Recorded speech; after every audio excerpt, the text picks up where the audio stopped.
Date क्या था class का? रिकॉर्डिंग स्टार्ट होने से थोड़ा बताना sir.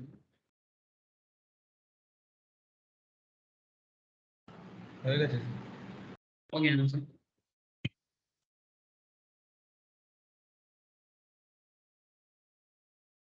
Okay sir, good evening again to all of you. अच्छा देखो, तो basically financial management sir, financial management में हम लोग capital budgeting and investment decision के अंदर थोड़ा सा डेप्थ में आ गए हैं, और काफ़ी सारे कॉन्सेप्चुअल मैटर पे डिस्कशन हो रहा है। मेथड सारा कंप्लीट हो गया है, जो मेन मेन ज़्यादातर एग्जाम में होता है। बट कभी कभी एग्जाम रिलेटेड अगर मैं बात करूँ तो कॉन्सेप्चुअल सवाल भी हो सकता है। ठीक है, मतलब अंदर से कोई भी स्पेसिफिक टॉपिक को उठा के सवाल कर सकता है। ठीक है,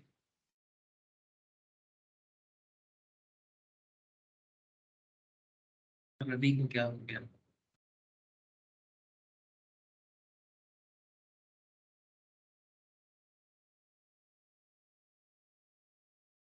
एक सेकंड।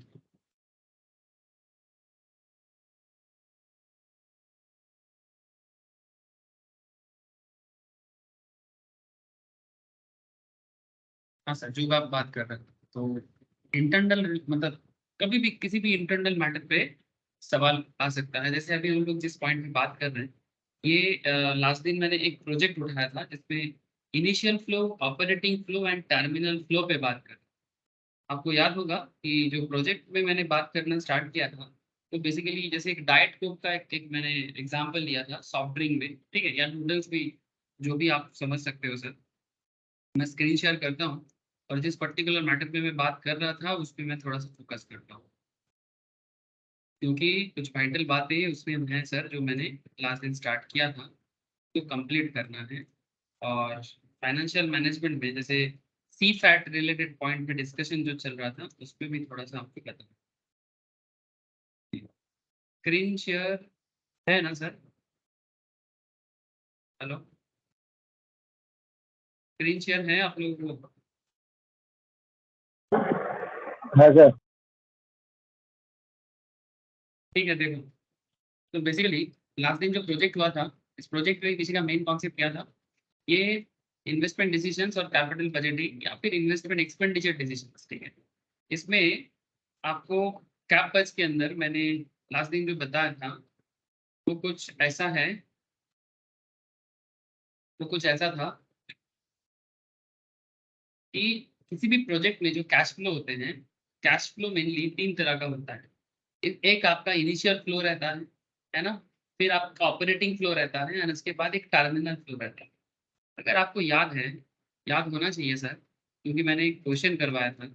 अगर आपको याद है तो आपने जरूर देखा होगा कि एक्स लिमिटेड जो कंपनी था, जिसमें कंपनी सॉफ्ट ड्रिंक बना रहा था। क्या बना रहा था सर? सॉफ्ट ड्रिंक बना। ठीक है, सॉफ्ट ड्रिंक जो था उसमें नूडल्स था, या सॉरी सॉफ्ट ड्रिंक था जिसमें मैंने डाइट वर्जन बना रहा था। जैसे इसके ऊपर बेस करके मैंने एक एग्जांपल दिया था पेप्सी का, सॉरी कोक का, डाइट कोक। ठीक है, तो ऐसा ही ये भी डाइट वर्जन ऑफ कोक बनाया था, जिसमें मैं इसलिए इसको रिपीट कर रहा हूँ एक बार। जिन लोगों का क्लास मिस है उनको भी समझ में आ जाएगा, और जिन लोगों ने क्लास नहीं की मतलब किया है उनको रिवीजन हो जाएगा। तो इस प्रोजेक्ट में क्या था सर? इसमें एक प्लांट था, जो कॉस्ट ऑफ द प्लांट मतलब जो डाइट कोक वर्जन बनाने के लिए जो न्यू प्लांट कंपनी को एस्टेब्लिश करना था, जिसमें कंपनी को अच्छा खासा पैसा इन्वेस्ट करना पड़ा था। याद करो एक बार क्वेश्चंस को। ठीक है, cost of the plant required for manufacturing diet version is 200। This plant will be installed in A plot of land. अब ये जो 200 करोड़ का प्लांट है, इसको आपको किसी लैंड में प्लॉट करना है। ठीक है, एंड जो लैंड में आप इस प्लांट को प्लॉट करोगे, ठीक है, इंस्टॉल करोगे, ठीक है, प्लॉट ऑफ लैंड में, उस लैंड का जो कॉस्टिंग था, मतलब जिस दाम पे आपने उस लैंड को परचेज किया था 10 years बिफोर, उस टाइम पे आपने परचेज किया था 60 करोड़ रुपए में, 60 crore. The farm has no alternative use of the land. Farm का कोई अल्टरनेटिव यूज नहीं था। ठीक है, अगर अल्टरनेटिव यूज नहीं था तो करेंट मार्केट में अगर आप लैंड को सेल करते, ठीक है, तो आपका 100 करोड़ का मार्केट में आमदनी होता। आमदनी होता मतलब जिस लैंड को आपने 10 साल पहले 60 करोड़ में बाय किया था, वही लैंड आपको आज के डेट में मार्केट में 100 करोड़ देने का ताकत रखता है। ठीक है, मतलब वैल्यूएशन अप्रिशिएट हुआ है sir. Market agency was appointed, आपने एक marketing agency, sir market agency नहीं, इसको पूरा करो, मार्केटिंग एजेंसी, आपके पास नोट्स लिखा हुआ है। Marketing agency was appointed to provide estimated sales. ठीक है, एस्टिमेटेड सेल्स रेवेन्यू देखने के लिए, मतलब प्रोजेक्ट आएगा। देखो सर, एक फाइनेंस मैनेजर होने के नाते किसी भी बिजनेस पे जब जब आप एक फाइनेंस ऑपरेशंस में आते हो ना सर, जब आप एक फाइनेंस ऑपरेशंस में आते हो, एक सेकंड सर, किसी किसी का थोड़ा दिक्कत हो रहा है, मैं देख लेता हूँ।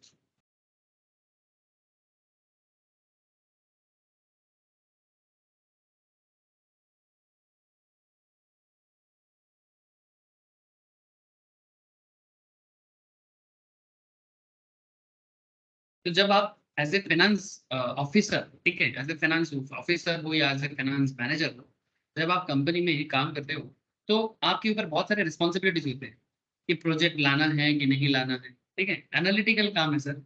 तो manufacturing marketing agency was appointed to provide estimated sales revenue from the diet, मतलब कंपनी का जो नॉर्मल कोक था, डाइट नॉर्मल कोक जो था, उसके जगह में, अगर उसके जगह में नहीं, एक सर्टेन परसेंटेज, ठीक है, मतलब अगर पहले कंपनी अगर 100 बॉटल, बात को समझे सर, ये कॉन्सेप्ट कुछ ऐसा बना हुआ था, मानो जो कंपनी है वो पहले 100 बॉटल अगर कोक बनाता था, मैं कोक ही यूज कर रहा हूँ ना, आपका कोई भी कंपनी हो सकता है, कोक हो, कोला हो, what ever be the name, 100 bottle अगर पहले कोक बनाता था, नॉर्मल कोक, ठीक है, नॉर्मल कोक मतलब जिसमें डाइट वर्जन थी, तो अभी 100 में से मे बी 20% एरिया ऐसा होगा जो डाइट में शिफ्ट हो जाएगा, क्योंकि लोग हेल्थ कॉन्शियस हो गया है आज के डेट में। तो हेल्थ कॉन्शियस लोग ना बहुत ज्यादा कार्बोहाइड्रेट होते हैं बोल के नॉर्मल कोक वगैरह थोड़ा सा परहेज करते हैं, परहेज मतलब इग्नोर करते हैं, दे डोंट कंज्यूम। तो इसीलिए कंपनी सोच रहा है कि क्यों ना डाइट कोक का एक मार्केट लिया जाए सर। तो अपने ही प्रोडक्ट में थोड़ा सा चेंजेस करके अपने ही एक न्यू प्रोडक्ट लाना है, मतलब अपना ही कुछ जो प्रोडक्ट चल रहा था नॉर्मल कोक का, उसी में थोड़ा सा घटा के एक new version of diet Coke लाने का प्रोजेक्ट है, जिसके लिए आपको एक न्यू प्लांट बिठाना है। ठीक है, जिसके लिए आपको एक न्यू प्लांट इंस्टॉल करना है, एक जमीन चाहिए, जमीन का कॉन्सेप्ट आपको मैं बताया, ये सब लास्ट क्लास डिस्कस हुआ था। और आपने एक मार्केटिंग एजेंसी लगाया था, जिसमें आपका मार्केटिंग एजेंसी ने एस्टिमेट करके आपको बताया था कि आपको बिजनेस में से डाइट वर्जन में से कितना इनकम होगा। ठीक है, तो बेसिकली वो उसको आपने बताया था एस्टिमेटेड सेल्स रेवेन्यू कितना होगा, उसको समझाने के लिए आपने उसको लगाया था, और उसके लिए मार्केटिंग एजेंसी को 20 करोड़ का खर्चा देना पड़ता है, cost of marketing agency. Net working capital required मतलब बेसिकली सर्वे सर, ये सर्वे कॉस्ट है। ठीक है, नेट वर्किंग कैपिटल रिक्वायरमेंट इस डाइट कोक के लिए आपको 40 करोड़ का जरूरत पड़ा था। Okay sir. अच्छा, तो ये सब करने के बाद आपको एक सवाल किया गया था, calculate initial investment in the project. Initial level में आपके इस प्रोजेक्ट में कितना इन्वेस्टमेंट है आपने कैलकुलेट कर चुके थे, मैं उस पर बात नहीं करूँगा। अच्छा, मार्केटिंग रिसर्च जो हुआ था, न्यू सॉफ्टवेयर इंस्टॉलेशन जो हुआ था, इसके ऊपर भी बेस करके आगे का कहानी आपने देखा था, ये सब हो गया था, तो मैं इसको बार बार रिपीट नहीं करूंगा सर। इसके अंदर मैंने आपको cash flow, current operating cash flow, calculate post tax operating cash flow, second question था, बिग इंपॉर्टेंट क्वेश्चन सर। सी फैट, बहुत इंपॉर्टेंट कॉन्सेप्ट होते हैं सर फाइनेंस पे, cash flow after tax, operating cash flow after tax, जो भी नाम से बोल सकते, इसका कैलकुलेशन आपने किया था, और इस रिगार्डिंग जो प्रिंसिपल था इसको एक्सप्लेन करने के लिए पूछा गया था, आपने इसे भी एक्सप्लेनेशन किया था सर। ये देखो एक्सप्लेनेशन 1 2 3, ठीक है, 3 एक्सप्लेनेशन आपने दिया था। ओके, 3 एक्सप्लेनेशन दिया था, और एक मेथड आपने सी फैट कैलकुलेट करने का जो फॉर्मूला है, इस फॉर्मूला के बारे में भी डिस्कशन। सर सब तो हो गया, तो फिर आप क्या बता रहे हो सर? नहीं, सब नहीं हुआ सर, 2 क्वेश्चन का सोल्यूशन आया था, 2 क्वेश्चन। हाँ बोल। স্যার এখানে একটা বিষয় স্যার বাইরে থেকে দেখলাম, এখানে স্যার এই অ্যাডিশনাল ক্যাশ ফিক্সড যেটা আমরা অ্যাজিউম করেছিলাম 10 কোটি টাকা, हम्म। স্যার অ্যাজিউমে 10 কোটি হয়েছে, ওখানে ধরুন আমি তো 10 কোটি 20 কোটি ধরতে পারতাম না, সেই জায়গায় যদি অ্যাজিউম अरे করছি। ये तो मैंने एज्यूम क्यों किया था, क्योंकि प्रोजेक्ट के अंदर मैं देना भूल गया था, तो अगर क्वेश्चन के ও अंदर ये एज्यूम ऐसे नहीं कर लिया रे बाबा, আমি কোশ্চেনে দিতে ভুলে গেছিলাম, তাই আমি পরে ওটা অ্যাড করতে বলেছি। अच्छा अच्छा, अरे ठीक है। हाँ सर, अच्छा सर, बिल्कुल तो सर ठीक है, तो मैं अमाउंट नहीं ऐसा नहीं ना रे बाबा, এরকম পাগলের মতো ভাবিস না। মানে এই যে কোথায় গেল एडिशनल कैश फिक्स कॉस्ट, ये जो 10 करोड़ था, ये मेन क्वेश्चन पे मैंने देना भूल गया, तो इसीलिए मैंने आपको यहाँ पर बोला, क्योंकि प्रोजेक्ट रन कर रहे थे सर, तो प्रोजेक्ट में थोड़ा सा मेरे से छूट गया है स्टार्टिंग में कि एडिशनल कैश फिक्स कॉस्ट के बारे में मैंने बताना भूल गया, तो इसलिए मैंने, क्योंकि जरूरत पड़ता है जब कैलकुलेशन होता है एडिशनल कंट्रीब्यूशन से एडिशनल कैश फिक्स कॉस्ट को माइनस करके कैसे ईबीडीआईटी आता है, और ईबीडीआईटी से डिप्रिसिएशन को माइनस करके कैसे आप ईबीआईटी पे आते हो, और फिर ईबीआईटी के साथ नो पैट ऐड करके, सॉरी नो पैट, ईबीडीआईटी से आपको टैक्स लेस करके कैसे नो पैट मिलता है, और उसके साथ डिप्रिसिएशन को ऐड बैक करके आपको कैसे सी पैट मिलता है, ये बताना जरूरी था, और इसी चक्कर में मैंने ये वाला एडिशनल कैश फिक्स कॉस्ट को 10 करोड़, जो मेनली मैंने क्वेश्चंस में मिस कर दिया था, तो मैंने बोला था कि इसको करेंटली एज्यूम कर। अब ये एजम्पशंस आप 10 करोड़ क्यों 20 करोड़ भी मान सकते हो, नो प्रॉब्लम विद दैट, ठीक है, लेकिन ये एज्यूम अपने मन से मत करना सर, क्वेश्चन नॉर्मली आपको ऐसा इंफॉर्मेशन देता है, ठीक है, सी फैट निकालने for calculating C fat questions में इंफॉर्मेशन होते हैं, ओके, तो आपको उसी वैल्यू को लेना चाहिए, आप अपनी मर्जी से एज्यूम मत कर लेना। फिर पागली কথাটা আমার, हाँ सर, तो 100 बिलीव होगी। ठीक है, हम लोग बात को ठीक से सुनते नहीं हो सर, यही प्रॉब्लम है। अच्छा, मैंने और एक एक्सप्लेनेशन देना जरूरी मुझे लग रहा है,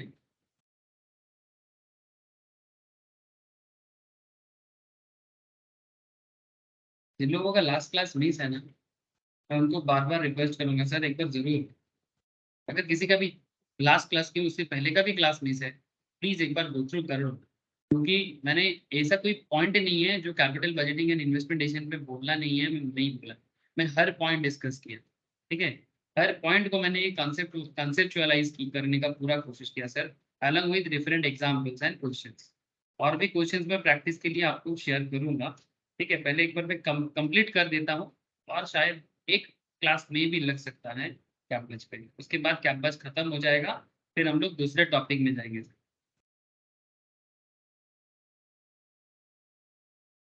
एक पॉइंट लास्ट दिन ना मैं बताना भूला नहीं था, मुझे बताना चाहिए था, पर मैं बोला था कि आपको नेक्स्ट दिन बोलूंगा, दैट इज एक्सप्लेनेशन 4, और फिर मैं टर्मिनल फ्लो पे बात करूंगी, ठीक है, इस पूरा क्वेश्चन, इस प्रोजेक्ट के तहत मैंने आपको इनिशियल फ्लो समझाया कि कैसा इनिशियल फ्लो कैलकुलेट करना है, फिर मैंने आपको ऑपरेटिंग फ्लो समझाया, अभी मैं आपको टर्मिनल फ्लो समझाने वाला हूँ, but before reaching terminal flow, थोड़ा सा ना लास्ट पॉइंट के ऊपर बेस करके आप एक एक्सप्लेनेशन 4 भी लिख लो, एक्सप्लेनेशन 4।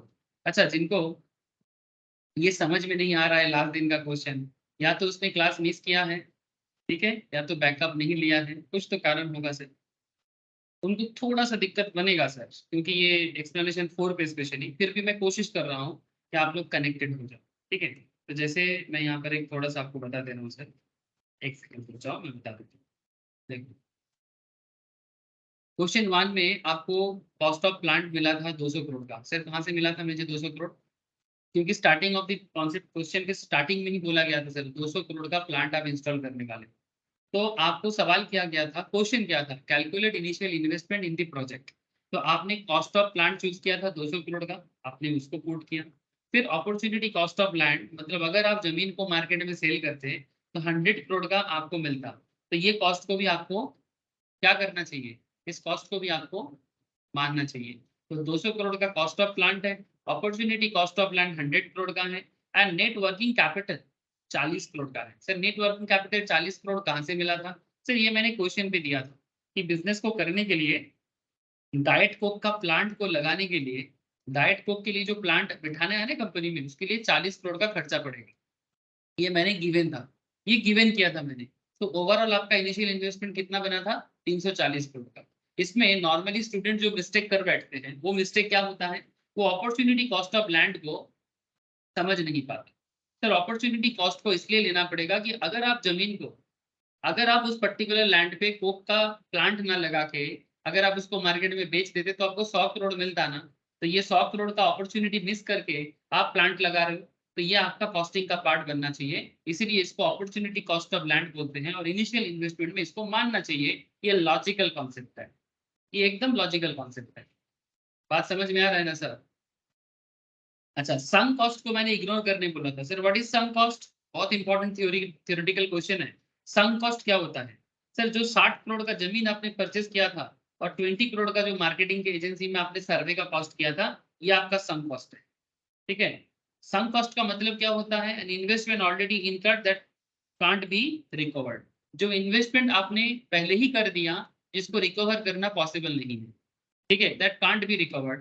बिजनेस करके मिलेगा अलग बात। 10 साल पहले मैंने लैंड परचेज किया था 60 करोड़ का, उसके साथ आज के बिजनेस का डायरेक्ट कनेक्शन जोड़ना मुश्किल है। या फिर मैंने मार्केटिंग एजेंसी को दिया था कि भाई मुझे रिसर्च सर्वे करके बताओ कि मेरा इस बिजनेस पे कितना रेवेन्यू जनरेट हो सकता है। जैसे कि मैंने आपको कहा था कि केएफसी मैकडोनल्ड जैसे बिजनेस रातों रात सक्सेस नहीं हुआ है। केएफसी जिसके ऊपर आप लोग फिदे हो, मतलब काफी फिदा है आजकल जनरेशन सर, है ना? केएफसी में खाना खाने जाना, वहां पर जाके बैठ के अलग अलग चीजें ट्राई करना, ये एक दिन में केएफसी नहीं बना है। ये अमेरिकन फास्ट फूड रेस्टोरेंट है। इंडिया जैसे कंट्री में बिजनेस करने से पहले काफी रिसर्च किया है, और ये सब रिसर्च करने के बाद कई बार बिजनेस होता है, कई बार बिजनेस नहीं होता है। जरूरी नहीं कि आपने अगर बिजनेस करने के पहले 25 करोड़ बिजनेस में इन्वेस्ट कर दिया, मार्केटिंग में, मतलब रिसर्च वगैरह में, तो इसका मतलब ये नहीं कि बिजनेस करना ही पड़ेगा। सर ये part of the business obviously है, बट फिर भी हम इसे सम कॉस्ट मानते हैं। सम कॉस्ट मतलब जिसको प्रॉपर बिजनेस के अंदर कवर करने के लिए सोचा नहीं जा रहा। इसके पीछे मेन रीजन यही है कि रिसर्च वगैरह जो है ना, ठीक है, मार्केटिंग रिसर्च वगैरह जो है, मार्केटिंग रिसर्च मतलब मेरा इस पर्टिकुलर प्रोजेक्ट मुझे कितना रेवेन्यू जनरेट करके दे सकता है, ये बेसिकली सम कॉस्ट का पार्ट माना गया है, जिसको रिकवर करना पॉसिबल नहीं होता है नॉर्मली। ठीक है, पॉसिबल इसलिए नहीं है क्योंकि बिजनेस होगा कि नहीं होगा इसका श्योरिटी नहीं रहता है, इसीलिए इसको सम कॉस्ट कैटेगरी में मेंटेन किया गया है। बात को समझे, ये चीज मैंने लास्ट दिन बहुत डिटेल्स में बोला है, आज मैं थोड़ा सा इसको अभी करेंटली स्किप करता हूँ। मैंने यहाँ पर लिखा भी दिया था, marketing research, new software installation, ये सब सम कॉस्ट का पार्ट होता है। उसके बाद मैंने आपको अपॉर्चुनिटी कॉस्ट में 100 करोड़ को बोला था। फिर मैंने आपको 5th पॉइंट पे लिखा था प्रोजेक्ट का, जो जो प्रोजेक्ट मैंने लिया था डाइट कोक, जो वर्जन हम लोग बना रहे थे, 5 साल का प्रोजेक्ट था जिसका लाइफ था 5 years का। और each year we expect 25 crore units of diet version to be sold. हम लोगों ने प्रोजेक्ट में ये भी देखा था हर साल 25 crore unit diet version sale हुआ है, जिसमें कंट्रीब्यूशन पर बॉटल सेल करके कंपनी को 10 टका करके मिला है। On account of launch of diet version, normal sales of the existing version को लॉस हुआ है। उसका अमाउंट है sir 5 crore. 5 crore units will be lost per annum. अगर डाइट कोक आता है तो ऑब्वियस बात है, जो लोग नॉर्मल कोक से शिफ्ट करके डाइट में जा रहा है, वो नॉर्मल कोक पीना छोड़ देगा और डाइट कोक पीना चालू करेगा। बिकॉज आजकल जिम जिम हिट कर रहा है ना, जिम में जा रहे हैं, हेल्थ कॉन्शियस हो रहा है, ठीक है, कार्बोहाइड्रेट कम कंज्यूम करना है, तो डाइट वर्जन में शिफ्ट करेगा। तो ऑब्वियस बात है, अगर आप डाइट वाला कोक यूज करते हो तो नॉर्मल वाला कोक छोड़ दोगे। तो अगर डाइट कोक जो कंपनी का ही प्रोडक्ट है, सेम कंपनी का प्रोडक्ट है, डाइट कोक छोड़ के, नॉर्मल कोक छोड़ के डाइट में जाएगा, तो नॉर्मल कोक का सेल कम होगा ना। तो 5 करोड़ यूनिट नॉर्मल कोक बिकना कम हो गया है। इसका कंट्रीब्यूशन था 12 टका करके। इसका भी कैलकुलेशन किया था आप लोगों ने, इसका भी आप लोगों ने कैलकुलेशन किया था। फिर project work will be carried out in existing space which you already taken on rent. कुछ प्रोजेक्ट आप चला रहे थे पहले से ही, जिसका रेंट चल रहा था, ठीक है, एंड उसका प्रोजेक्ट का रेंट था 20 करोड़ का। ठीक है, इसको इग्नोर करना था क्योंकि अगर डाइट वर्जन ना भी आता है फिर भी 20 करोड़ का खर्चा ऐसे भी होता। क्यों? क्योंकि वो एग्जिस्टिंग बिजनेस का पार्ट है। आपने जो प्रोजेक्ट को चलाने के लिए आपका एक ऑफिस वगैरह है ना, तो ऑफिस तो आपका नॉर्मल के लिए ऐसे ही चल रहा था। नॉर्मल कोक के लिए आपका कोलकाता, मुंबई या दिल्ली जैसे जगह में ऑफिस स्पेस नॉर्मली पहले से ही था। तो अगर पहले से ही ऑफिस था तो डाइट बनाओ या ना बनाओ, 20 करोड़ का खर्चा तो होगा रेगुलर। इसलिए इसको इग्नोर करने के लिए मैंने पॉइंट नोट लिखा है। हेड ऑफिस एक्सपेंस 15 करोड़ का। Additional space will also be taken to be carried out the project, and additional space will be 20 crore का। ठीक है, इसलिए मैंने 7-8 पॉइंट पे मैंने आपको काफी सारा पॉइंट डिस्कशन किया। इनकम टैक्स पर्पस में मैंने ये बोला था, इनकम टैक्स पर्पस में मैंने बोला था आपको, एक बार पूरा प्रोजेक्ट क्यों बता रहा हूँ बोलो तो। पूरा प्रोजेक्ट इसलिए बोल रहा हूँ क्योंकि अगर पूरा प्रोजेक्ट आपको याद नहीं आएगा ना तो आप समझ नहीं पाओगे, टर्मिनल फ्लो वगैरह समझ नहीं पाओगे, ठीक है। तो इनकम टैक्स पर्पस में plant is to be depreciated on straight line method. Depreciation का जो दो मेथड है फेमस, एक डब्ल्यूडीवी और एक एसएलएम। तो ये एसएलएम मेथड में डिप्रिशिएट हुआ है और आपका plant end of the life में 20 करोड़ में बिकने वाला है, ठीक है। 20 करोड़ का वैल्यू होगा, सारा वैल्यूएशन कट करने के बाद जो मशीन आपने 200 करोड़ में स्टार्ट किया था लास्ट में 20 करोड़ बचा रहेगा, ठीक है। The funding pattern of the project कुछ ऐसा था, इसमें आपने इक्विटी इन्वेस्टमेंट 140 करोड़ का लिया था और लॉन्ग टर्म लोन आपने 200 करोड़ का लिया था, जिसको हम लोग इस तरह का नाम दे रहे हैं सर कॉस्ट ऑफ इक्विटी 24%। मतलब इक्विटी शेयर होल्डर को आप 24% रिटर्न देने का बात कर रहे हो। ऐसे 24% कॉस्ट ऑफ इक्विटी, इक्विटी ना फिक्सली बोला नहीं जा सकता, बट फिर भी फॉर द कैलकुलेटिंग पर्पस हम लोग यहाँ पर इसको एज्यूम कर रहे हैं। मतलब इक्विटी शेयर होल्डर को कितना रिटर्न मिलेगा ये एक्चुअल में कोई फिक्स्ड नहीं होता। कंपनी अकाउंटिंग वाइज फिक्स कर सकता है, बट अगर 24% की जगह 20% मिलता है तो इक्विटी शेयर होल्डर आवाज नहीं उठा सकता। लेकिन अगर लोन का बात है, अगर बैंक आपको 20% इंटरेस्ट पे लोन दिया है ना, अगर आप बोलोगे नहीं इस बार 20% नहीं 18% देंगे तो नहीं चलेगा। लोन फिक्स रेट में चलता है, प्रेफरेंस शेयर होल्डर को भी फिक्स रेट में आपको रीपे करना पड़ता है। इक्विटी वाले के लिए रेट फिक्स नहीं होता है, पर फिर भी एक अकाउंटिंग फिक्स किया जा ही सकता है। टैक्स रेट 30% माना गया। और फिर आपको सी फैट कैलकुलेट करने के लिए डाइट वर्जन का आपको मिल रहा था 25 करोड़ यूनिट सेल कर रहे थे, 10% पर यूनिट में आएगा, ठीक है। पर यूनिट का कंट्रीब्यूशन है 250 करोड़ का आपका डाइट से सेल हो रहा था। एग्जिस्टिंग वर्जन का लॉस था, जो नॉर्मल वर्जन का कोक था 5 करोड़ यूनिट का 12% करके लॉस हो रहा है आपको 60 करोड़ का। तो ओवरऑल आपने 190 करोड़ का कंट्रीब्यूशन कर रहे हैं, मतलब न्यू प्रॉफिट जनरेट हो रहा है, सेल जनरेट हो रहा है। इसमें आपका कुछ और फिक्स कॉस्ट भी बन रहा है, तो कंट्रीब्यूशन से फिक्स कॉस्ट हटाने से 10 करोड़ आपका फिक्स कॉस्ट, जिसको मैंने क्वेश्चन में बोलना भूल गया, बोल के एज्यूम करने भूला। फिर मैंने ईबीडीआईटी पाया। ईबीडीआईटी क्या होता है? Earning before depreciation interest and tax, जो मुझे 180 करोड़ का मिला था 190 से लेस करने के बाद। उसके बाद मुझे डिप्रिसिएशन, सर कैसे कैलकुलेट किया आपने डिप्रिसिएशन? 200 करोड़ का प्लांट था, 20 करोड़ का सैलवेज है। सैलवेज मतलब किसी भी एसेट का, ये सब अकाउंट्स का बात है सर। आप लोगों ने अकाउंटेंसी अच्छे से करते हो ना मैम के पास, तो अकाउंटेंसी करते हो अच्छे से तो फाइनेंस समझ में बहुत आसान होता है। 200 करोड़ से 20 करोड़ हटाओ, डिवाइडेड बाई 5 करो तो आपको डिप्रिसिएशन मिलेगा। तो 36 करोड़ का डिप्रिसिएशन। फिर आपको मिल गया ईबीआईटी, फिर आपको मिल गया ईबीआईटी, फिर आपको नो पैट मिल रहा है। सर नो पैट कैसे मिलेगा? ईबीआईटी इंटू 1 माइनस टैक्स करके। नो पैट मतलब नो मतलब ना नहीं रे बाबा, नो पैट का मतलब होता है net operating profit after tax, जिसको आप नेट इनकम भी बोल सकते हो। क्या बोल सकते हो सर? Net income. सर अगर आप लोग कभी भी किसी भी कंपनी का डेटा एनालिसिस करो, मैं आपको एक कंपनी का डेटा एनालिसिस दिखाता हूँ, आपको सुविधा होगा। ये चीज मैं दिखाता रहता हूँ, जो लोग स्टॉक मार्केट का क्लास करते हैं या जो लोग स्टॉक मार्केट एनालिसिस में सीखते हैं उनके लिए भी ये जरूरी होता है। से फॉर एग्जाम्पल आप HDFC बैंक का फाइनेंस देखते हैं, ठीक है। आप यहाँ चेक कर सकते हो कि HDFC बैंक का फाइनेंशियल डेटा, ठीक है। ये देखो मैंने इनकम स्टेटमेंट में क्लिक किया और जैसे मैंने आपको यहाँ पर सॉल्व करा रहा, सिमिलर कॉन्सेप्ट आपको यहाँ भी मिलेगा। HDFC का रिसेंट पास्ट में 2020, 21, 22, ठीक है। टोटल रेवेन्यू चेक करो आप, रेवेन्यू से कॉस्ट को हटाओ। ये देखो रॉ मटेरियल तो होता नहीं है बैंकिंग बिजनेस पे, बट बैंकिंग बिजनेस में एम्प्लॉय का खर्चा होता है। 15,000 करोड़ का HDFC बैंक ने एम्प्लॉय का सैलरी वगैरह दिया। सेलिंग एडमिनिस्ट्रेशन पे 7,000 करोड़ के आसपास का खर्चा किया। ऑपरेटिंग एक्सपेंस पे करीब 92,000 का खर्चा किया।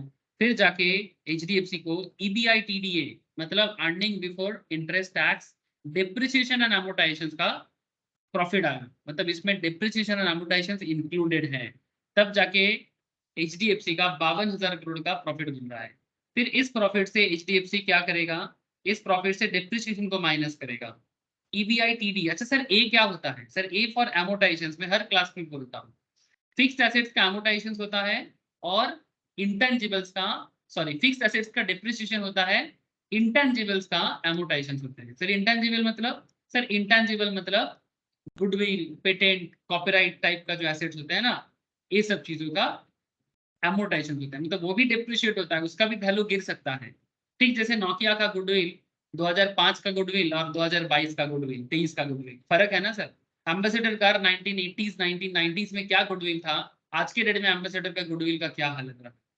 तो गुडविल भी गिरता है। ठीक जैसे एसेट का वैल्यू गिर सकता है, वैसा गुडविल भी एक एसेट है, टेंजिबल नहीं है, इंटेंजिबल है। You cannot touch those assets, you only can feel it, है ना। ब्रांड वैल्यू क्या है सर, ब्रांड वैल्यू सिर्फ फील किया जा सकता है, उसको हक थोड़ी कर सकते हैं।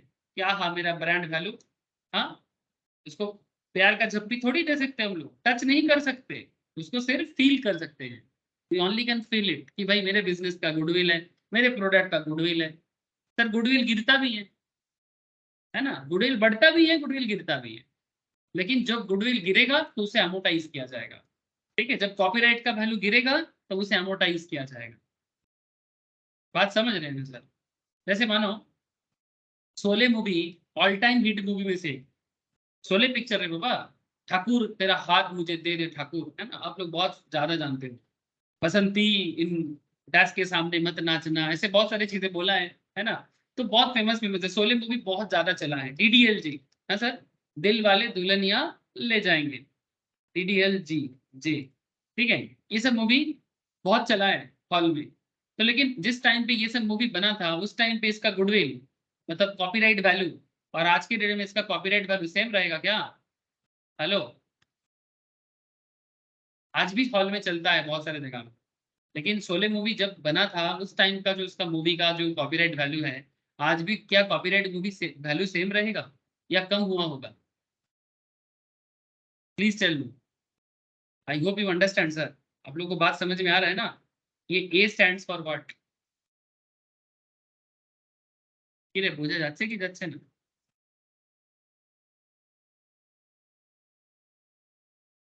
Yes sir. है ना सर? तो ठीक है, मैं करंट क्वेश्चंस में ईबीआई टीडीए डिस्कस, अमोर्टाइजेशंस को नहीं डिस्कस करता सर, सिर्फ डेप्रिसिएशन को डिस्कस करता। ठीक है, लेकिन डेप्रिसिएशन अमोर्टाइजेशन हम लोग क्लास में इंटरचेंजेबली यूज करेंगे। तो ईबीआई टीडीए से जैसे ही डेप्रिसिएशन को हटा देंगे तो मुझे क्या मिलेगा सर? पीबीआईटी और ईबीआईटी मिलेगा। ठीक जैसे एचडीएफसी में भी मिला है 50,000 करोड़ का प्रॉफिट डेप्रिसिएशन माइनस करने के बाद। फिर पीबीआईटी से हम इंटरेस्ट दे देंगे, अगर इंटरेस्ट है तो, मतलब अगर लोन का इंटरेस्ट है तो वो दे देंगे। ठीक है, ठीक जैसे यहाँ पर दिया हुआ है आप देख सकते हो, इंटरेस्ट दे दिया। फिर इंटरेस्ट अगर है तो देना है, नहीं है तो नहीं देना है। फिर हमें नेट इनकम मिलेगा। इस नेट इनकम को हम लोग यहाँ पर नो पैट के नाम से बोल रहे हैं सर। किस नाम से बोल रहे हैं सर? नो पैट के नाम से। चेक करो, ये देखो, ईबीआईटी से हमने ईबीआईटी से हमने टैक्स हटा दिया। ठीक है, ईबीआईटी से हमने टैक्स हटा दिया, ईबीआईटी इंटू 1 - टी। फिर जो बचा उसको हम लोग डिप्रिसिएशन से वापस ऐड कर दिए। अच्छा, डिप्रिसिएशन ऐड बैक करने के पीछे कारण क्या है? बिकॉज डिप्रिसिएशन एक नॉन कैश आइटम है। तो नॉन कैश आइटम को अगर आप वापस ऐड कर देते हो तो आपको सी फैट मिल जाता है, that is cash flow after tax. Okay, तो पॉइंट सर क्या है? ये तो लास्ट क्लास में भी बोले थे, फिर से क्यों बोला आपने? सर ये मैंने रिपीट इसलिए किया क्योंकि थोड़ा सा ट्रिकी है, इसलिए मुझे लगा कि एक बार आपको बता देना चाहिए कि किस तरह से हम लोग पहुंचते हैं पर्टिकुलर नो पैट में या नेट प्रॉफिट आफ्टर टैक्स में, कैसे पहुंचा जाता है। C fat calculation financial world में बहुत जरूरी है। ठीक है, अब आपको मैं लेके चलता हूँ, ये सब एक्सप्लेनेशन भी मैंने दिया था, अब मैं आपको एक्सप्लेनेशन 4 में लेके चलता हूँ। सर प्लीज मेरे साथ साथ लिखो,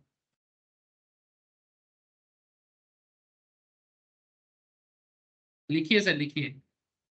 कॉन्सेप्ट इतना बढ़िया बनाओ कि कोई भी क्वेश्चन समझ नहीं आए ऐसा ना हो सके।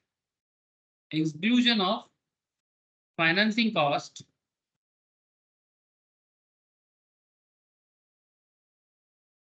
प्रिंसिपल,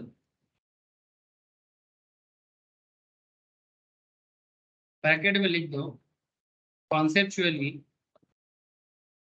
डिमांडिंग है ये पॉइंट। मैं समझाता हूँ क्या है। Exclusion of financing cost principle, let us acknowledge that we are let us acknowledge that we are doing capital budgeting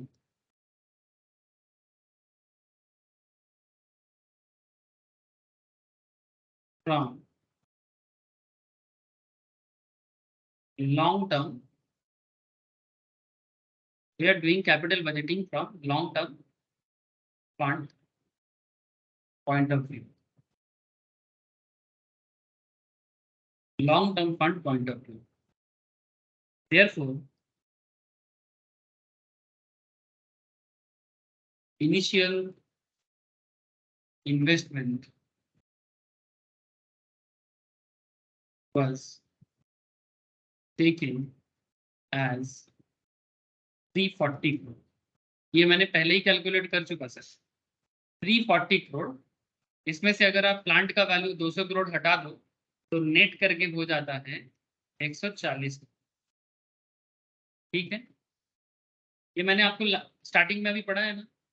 अब इसी में थोड़ा सा चेंजेस करके अब इसमें लिखो डिस्काउंट रेट,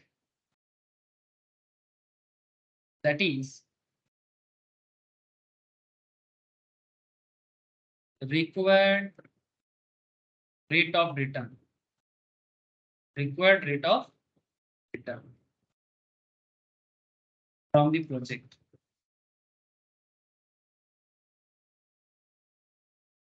is KC.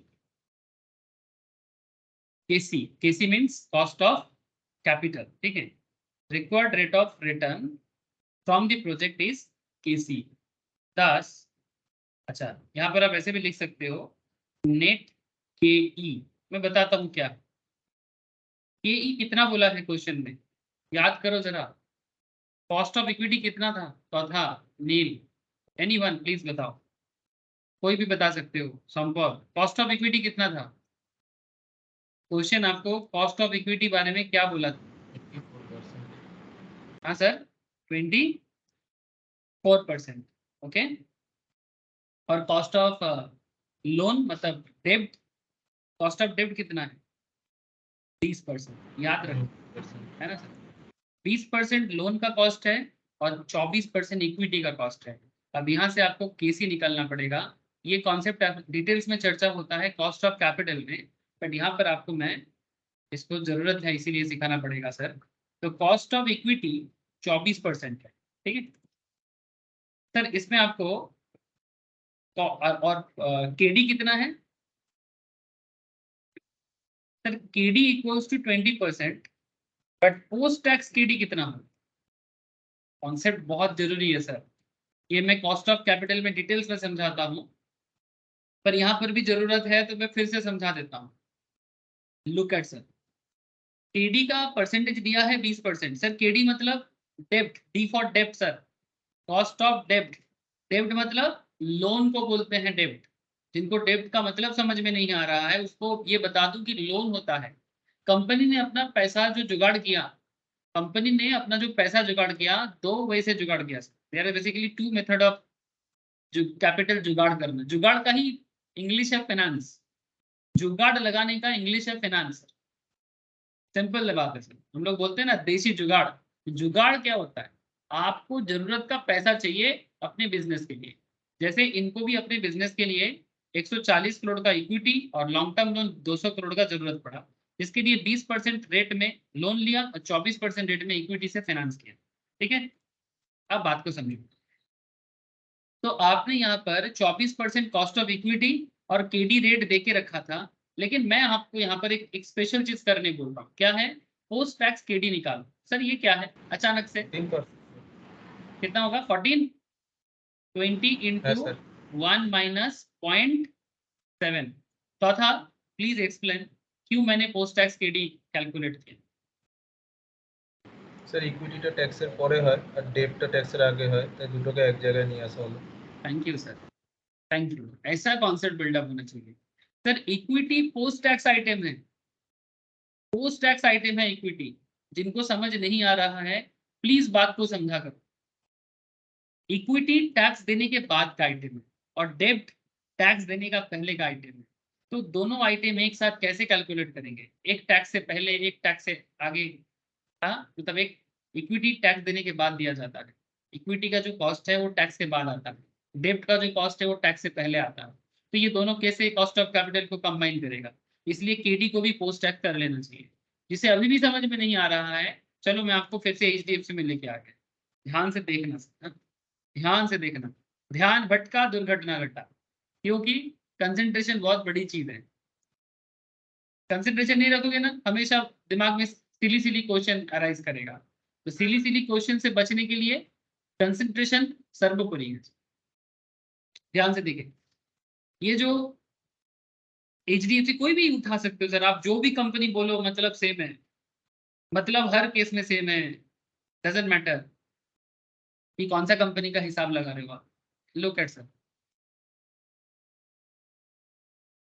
यहाँ पर पीवीआईटी देख रहे हो, पीवीआईटी का मतलब होता है EBIT, earning before interest and tax. तो जैसे कंपनी को डिप्रिसिएशन वगैरह हटने के बाद जैसे कंपनी को प्रॉफिट मिला, इस प्रॉफिट से पहले क्या देना पड़ता है, इंटरेस्ट देना पड़ता है। अच्छा, यहाँ पर HDFC का कोई इंटरेस्ट दिख नहीं रहा है, मैं किसी और कंपनी उठा लेता हूँ जिसका इंटरेस्ट मिल जाएगा। हिंदुस्तान यूनिलीवर ले लेता हूँ, HUL ले लेता हूँ, अदानी नहीं सर। अदानी, हाँ चलो वेरी गुड, अदानी ले लेते हैं, मजा आएगा ना, मजा आएगा बिडू, मजा आएगा। अदानी एंटरप्राइज, अदानी एंटरप्राइज का फाइनेंशियल चेक करते हैं सर। कहा गया, ये रहा पीवीआईटी, पीवीआईटी से ये रहा सर इंटरेस्ट। देखो सर, पीवीआईटी और ईवीआईटी मतलब डिप्रिसिएशन वगैरह देने के बाद, खर्चा वगैरह माइनस करने के बाद कंपनी के पास 3,477 करोड़ का earning before interest and tax. ध्यान से समझे, यहाँ से इंटरेस्ट दे दिया 2,500 करोड़ का, तो पीबीटी कितना बचा सर, 952 करोड़ का। Point to be noted, interest किस चीज का दिया जाता है, लोन का दिया जाता है। लोन अलग अलग नाम से होता है, लॉन्ग टर्म लोन बोलते हैं, डिवेंचर बोलते हैं, बॉन्ड बोलते हैं, जो भी नाम से पुकारो, लोन तो लोन है। बैंक लोन बोलो, एक ही बात है, लोन लोन होता है सर, लोन लोन होता है। चाहे उसको डेब्ट से पुकारो, बॉन्ड से पुकारो, डिवेंचर बोल के पुकारो, अलग अलग पुकारा जा सकता है। एक ही बच्चे का कितना नाम होता है ना, कैरेक्टर सेम है। तो लोन का इंटरेस्ट पहले देना पड़ता है, प्रॉफिट का पहला हिस्सा लोन के इंटरेस्ट में जाता है। तो प्रॉफिट का पहला हिस्सा लोन के इंटरेस्ट में चला गया। तो आप मुझे एक चीज बताओ, तो फिर कॉस्ट ऑफ डेब्ट जो है वो पहले दिया, लेकिन अभी तक टैक्स नहीं दिया सर। लुक एट सर, जैसे ही मैंने पीबीटी और नेट इनकम के बीच में का सिचुएशन देख रहा हूँ, point to be noted sir, net income और पीबीटी का बीच का हिस्सा देखो, टैक्स यहाँ दे रहे हो आप, इंटरेस्ट यहाँ दे रहे हो आप, तो पीवीआईटी मतलब ईवीआईटी सर, ठीक है, और पीबीटी मतलब ईबीटी, ईबीटी से टैक्स जाएगा तो बचेगा नेट इनकम और नो पैट, जो भी सिचुएशन। तो एक चीज आप ध्यान से समझिए, ये जो इंटरेस्ट दिया जा रहा है ना, ये टैक्स देने से पहले दिया जाता है। मतलब बहुत सिंपल है, गवर्नमेंट ऑफ इंडिया को टैक्स देने से पहले कंपनी को अपना लोन का इंटरेस्ट चुकता करना पड़ता है। ये मैंडेटरी कॉन्सेप्ट है, स्टैट्यूटरी कॉन्सेप्ट है। तो ये क्या हो गया, तो लोन का इंटरेस्ट प्री टैक्स हुआ कि पोस्ट टैक्स हुआ, प्लीज बोलो, ये कैसा आइटम हुआ sir, sir pre tax item. Sir तो फिर इक्विटी पोस्ट टैक्स कैसे हुआ, look at sir again, net income और ईपीएस देखो, ईपीएस क्या होता है, ईपीएस होता है earning per share. Earning per share किसको मिलता है पता है आपको, जो नेट इनकम होता है ना, जैसे 776 करोड़ अगर नेट इनकम रहा है कंपनी का, इसको नंबर ऑफ शेयर से डिस्ट्रीब्यूट कर देने से पर शेयर का अर्निंग है 7 टका 6 पैसा।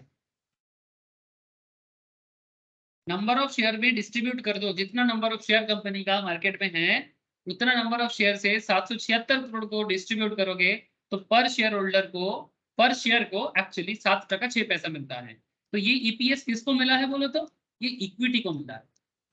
तो इक्विटी को अपना पैसा टैक्स देने के बाद मिलता है, इसीलिए कहा जाता है कि इक्विटी पोस्ट टैक्स आइटम है और डिवेंचर या लोन प्री टैक्स आइटम है, बिफोर टैक्स आइटम है। बात समझ में आया, Sompal, Neel, Soman, Neeta, I am asking everybody, Shalini, हो जाएगा जी तो। Yes sir. अब बात को समझो, अगर आपको इतना समझ में आया बड़ा अच्छा हुआ सर बात, ठीक है। अब आगे बढ़ो, तो cost of equity 24%, KD 20% question में दिया हुआ था, तो इफ KD इज 20%, तो इसको एक काम करो ना, यहाँ से टैक्स हटा दो, टैक्स हटा के पोस्ट टैक्स KD निकाल दो। तो अगर आप 20 से 1 माइनस 0.7 करते हो तो कितना होता है 1 माइनस पॉइंट, अच्छा 0.7 मैंने क्यों किया क्यों बताता हूँ, इतना 0.3 करो इसको, 1 माइनस 0.3, 3 क्यों 0.3 क्यों सर, अरे 0.3 क्यों, 30% टैक्स है रे बाबा, क्वेश्चन में दिया है, क्वेश्चन में गिवन था, भूलना नहीं है, टैक्स रेट है 30%, तो टैक्स रेट 30% है, इसका मतलब है कि 30% टैक्स देना है, तो बचेगा क्या 70%, तो सिंपल बात है रे बाबा, 20% का 70% निकालो, 14। तो आपका पोस्ट टैक्स KD होता है 14%। नाउ KC निकालना बहुत आसान हो जाएगा, KC को हम लोग ऐसे कैलकुलेट करेंगे, इसको और एक नाम से भी पुकारा जाता है WACC, weighted average cost of capital. इसको ऐसे कैलकुलेट करो, वेट ऑफ इक्विटी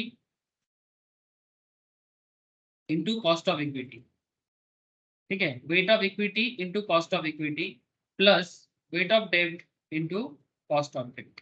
सर मतलब क्या हुआ, सर देखो मैं आपको समझाता हूँ, आपका इक्विटी कॉस्ट, टोटल इक्विटी कितना है, याद करें जरा, याद करें जरा, आपका इक्विटी कितना आपने मार्केट से रेस किया था, मतलब कंपनी जो है मार्केट से कितना शेयर होल्डर से, शेयर मार्केट से पैसा कितना उठाया था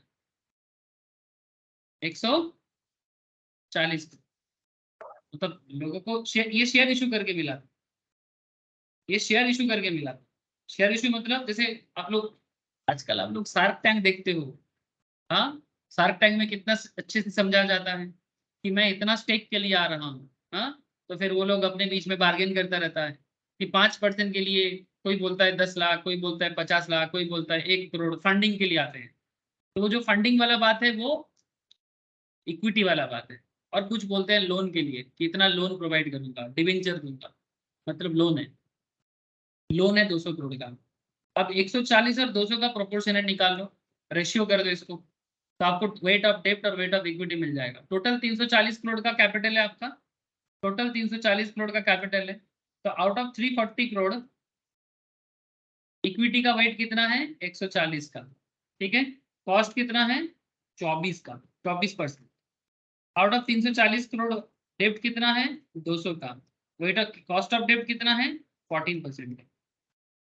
सर ये पोस्ट टैक्स निकाल लिया ना, सुविधा हो गया। नाउ टेल मी, इसको कैलकुलेट करके बताओ कितना परसेंटेज होगा, जो आएगा इंटू 100 कर दो, जो भी आएगा इंटू 100 कर देना परसेंटेज में,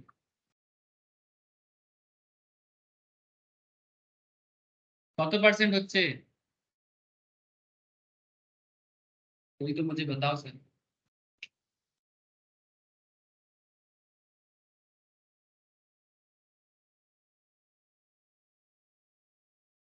হ্যালো,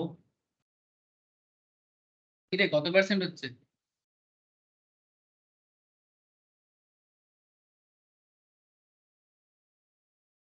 কেউ ক্যালকুলেট করছে না,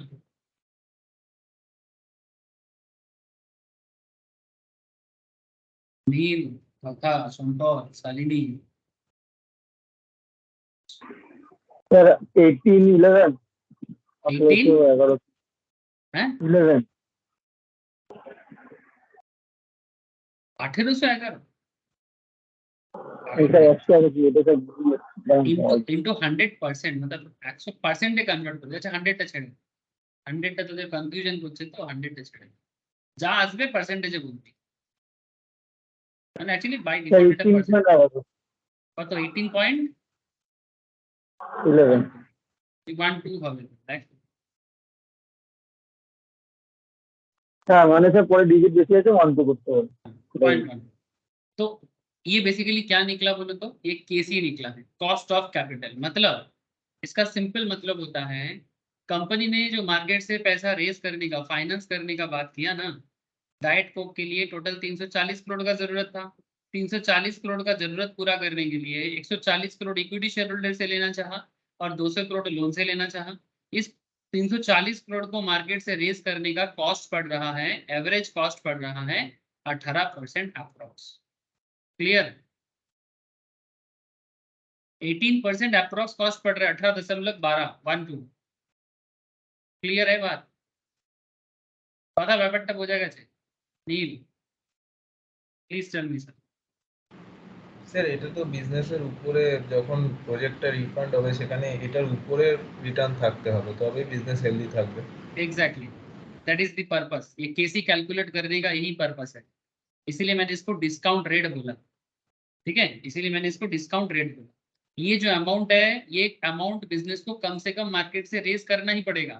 मतलब आप बात को समझे, ये minimum rate of return required for the project, मतलब डाइट को प्रोजेक्ट को सक्सेसफुल करने के लिए अगर कंपनी मार्केट में 100 टका इन्वेस्ट कर रहा है, अगर कंपनी मार्केट में 100 टका इन्वेस्ट कर रहा है, तो कम से कम 100 टका में इन्वेस्ट करके 18 टका 12 पैसा एक्स्ट्रा अर्निंग करना ही पड़ेगा। इसका मतलब 118 टका 12 पैसा company must earn to sustain. जितना ज्यादा करेगा उतना अच्छा, 118 टका 12 पैसा से जितना ज्यादा करेगा उतना अच्छा, लेकिन एटलीस्ट इतना तो कमा लो भाई, नहीं तो लोन कैसे चुकाओगे? लोन का इंटरेस्ट कैसे रीपे करोगे? नहीं तो बैंक वाले आएगा और प्रोजेक्ट को कैंसिल करके दुकान को बेच के चला जाएगा। इतना तो मिनिमम अर्न करना है, मतलब डाइट कोक करो, नॉर्मल कोक करो, जो करना है करो, but you have to earn minimum 18.12% from your investment point of. तो फाइनेंशियल मैनेजमेंट कोई ऐसा वैसा सब्जेक्ट नहीं है सर, ये सब्जेक्ट ऐसा सब्जेक्ट है जो आपको ये सिखाता है कि कंपनी को सर्वाइव कराने के लिए फाइनेंशियल डिसीजन कैसे लिया जाता है। ऐसे ऐसे सीए, चार्टर्ड अकाउंटेंसी या कंपनी सेक्रेटरी या कॉस्ट अकाउंटिंग या एमबीए इन फाइनेंस, ये हर चीज में फाइनेंस फाइनेंस फाइनेंस बहुत चिल्लाते हैं। तो फाइनेंस ऐसे ही नहीं चिल्लाते, बिकॉज कंपनी का बहुत ही हार्डकोर टॉपिक इस पर डिपेंड करता है। इवन बीकॉम लेवल में भी, final year BCom, MCom level में भी फाइनेंशियल मैनेजमेंट का डिस्कशन होता है। ठीक है सर, चलो लिखो इसमें, this KC captures the payment required by equity shareholder, that is AE 24 payment required by debt holder, तो इसको परसेंटेज दे दो, डेप्ट होल्डर को कितना चाहिए, दैट इज 20% डेप्ट होल्डर को चाहिए,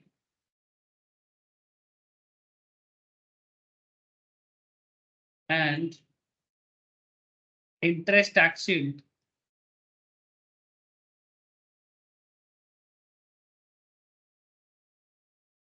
दैट इज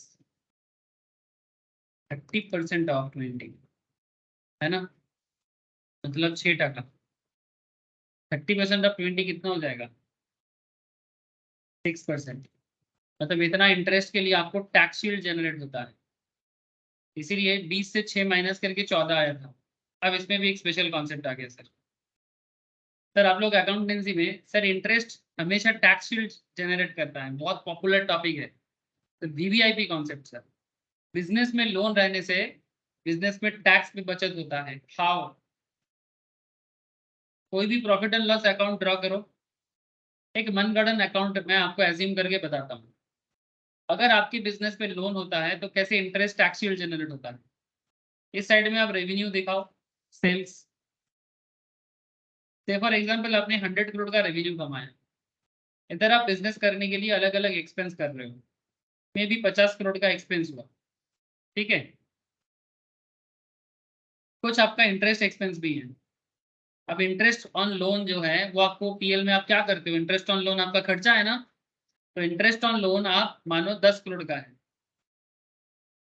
तो 100 करोड़ में से अगर आप 10 टोटल इसको माइनस करते हो तो कितना माइनस करोगे, हेलो, रेवेन्यू 100 करोड़ है, एक्सपेंस 50 करोड़ का है और इंटरेस्ट ऑन लोन 10 करोड़ का है, तो टोटल प्रॉफिट कितना हो जाएगा आपका,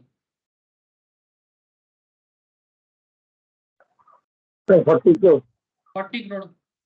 सर अगर ये इंटरेस्ट ऑन लोन ना होता, अगर ये इंटरेस्ट ऑन लोन ना होता तो कितना होता, प्रॉफिट कितना होता? 50। 50 करोड़ का। Now point to be noted, normally company के केस में या पार्टनरशिप बिजनेस के केस में फ्लैट रेट होता है 30% का। 40 करोड़ का 30% अगर टैक्स होता है तो कितना सरकार के घर में जाएगा?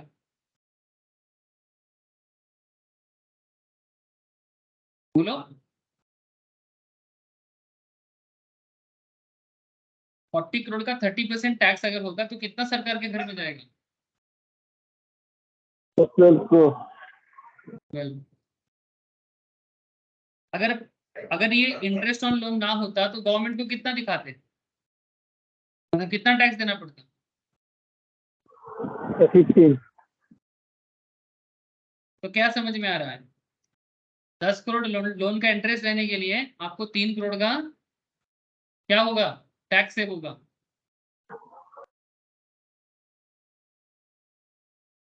बात समझ में आ रहा है सर? इसीलिए आपने यहाँ पर देखो 20% का आपका टोटल इंटरेस्ट हो रहा था, लेकिन क्योंकि ये टैक्स शील्ड होता है तो 20 का 30% टैक्स शील्ड हो जाएगा, तो इंटरेस्ट टैक्स शील्ड कितना हो जाएगा? 6%। एक पॉइंट यहाँ पर समझ रखना सर, दीज थिंग्स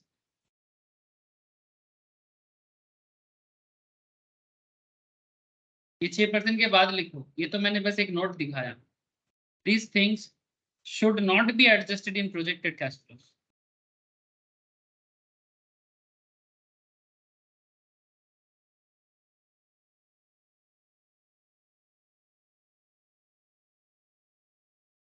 जब हम लोग प्रोजेक्टेड कैश फ्लो काउंट करते हैं ना, तो ये जो मैंने अभी आपको सिखाया कॉस्ट ऑफ कैपिटल का टेक्निक, इसको यूज किया नहीं जाता। बस ये मैं .4 में आपको लिखा है। हम लोगों ने टोटल 4 पॉइंट लिखा। 4 पॉइंट में ये जो कॉन्सेप्ट है, जो कॉस्ट ऑफ कैपिटल का कॉन्सेप्ट है, ये कॉन्सेप्ट को प्रोजेक्टेड कैश फ्लो में नहीं काउंट किया जाता। इसीलिए हम लोगों ने आंसर करने के टाइम पे कहीं पर भी ये वाला कॉन्सेप्ट को एप्लीकेबल नहीं किया। आपने देखा post tax operating cash flow calculate करने के लिए कहीं पर भी हम लोगों ने ये कॉन्सेप्ट को अप्लाई किए सर? नहीं किए, नहीं किए। ठीक है, तो ये अप्लाई नहीं होता। प्रोजेक्टेड कैश फ्लो कैलकुलेट करने के टाइम पे इसको इग्नोर किया जाता। यही एक्सप्लेनेशन था, तो मैं आपको इसीलिए इसको लिखा है। अब लास्ट पॉइंट जो हम लोग के पार्ट में रह गया है, दैट इज क्वेश्चन 3, प्रोजेक्ट का लास्ट पार्ट, जो प्रोजेक्ट डाइट कोक का चल रहा था, इसका लास्ट पार्ट क्या है? लास्ट पार्ट कैलकुलेट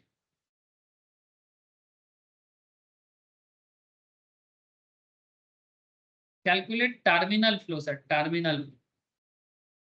अब आपके मन में चल रहा होगा सर टर्मिनल फ्लो क्या है? What is the terminal flow?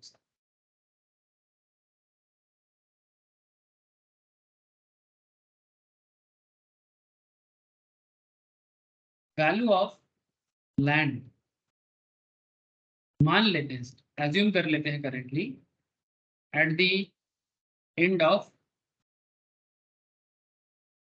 5 year, 5 year का प्रोजेक्ट था।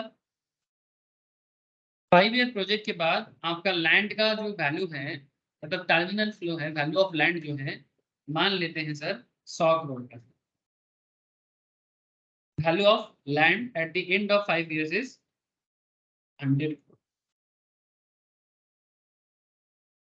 सैल्वेज वैल्यू, सैल्वेज वैल्यू मतलब किसी भी प्लांट एंड मशीनरी का, किसी भी प्लांट एंड मशीनरी का जो अंतिम पार्ट होता है, जैसे कि हम लोगों ने 200 करोड़ का प्लांट लगाया था।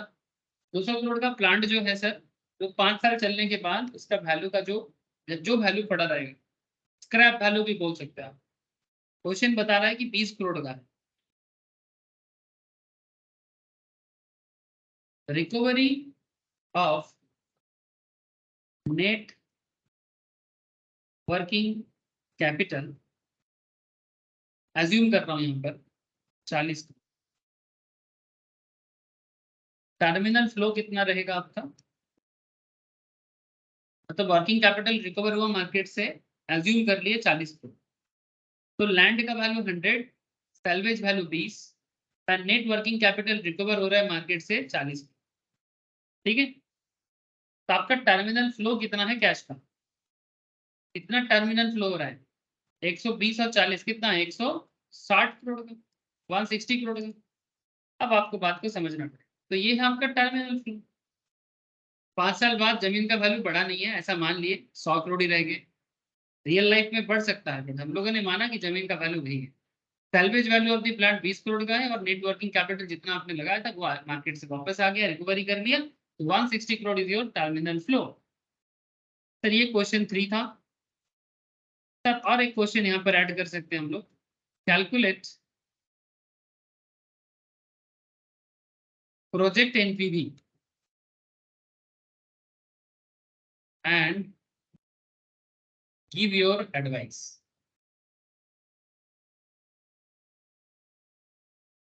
तब investment advice, give your advice, advice दे दो सर।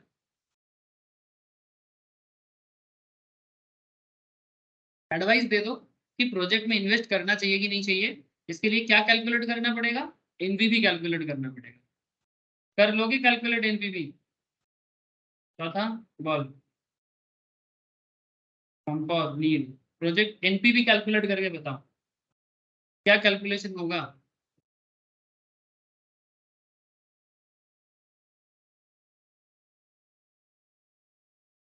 क्या कैलकुलेशन होगा और कैसे ही कैलकुलेशन होगा।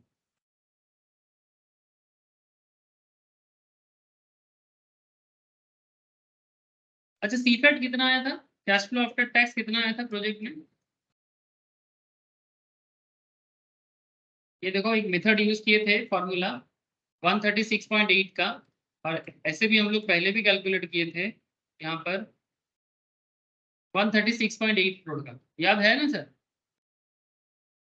Cash flow after tax, cash flow after tax 136.8 crore का। नाउ आपको एनपीवी कैलकुलेट करना है, नेट प्रेजेंट वैल्यू। कैसे करोगे कैलकुलेशन यहाँ पे? तो नेट प्रेजेंट वैल्यू क्या होता है ये मैंने समझा के आया है प्रीवियस लेक्चर्स में।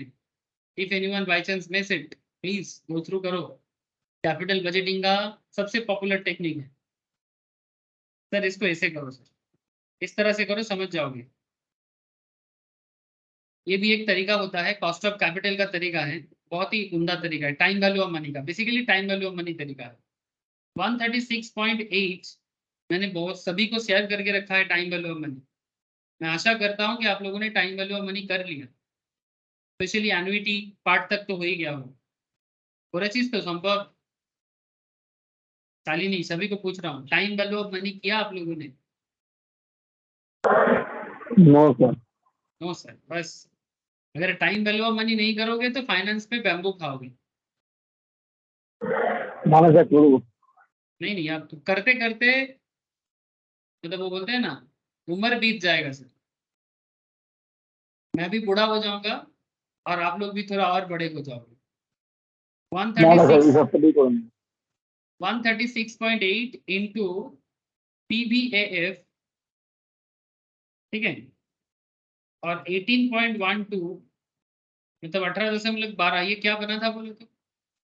ये 18.12% जो हमारा केसी हुआ था 5 साल में।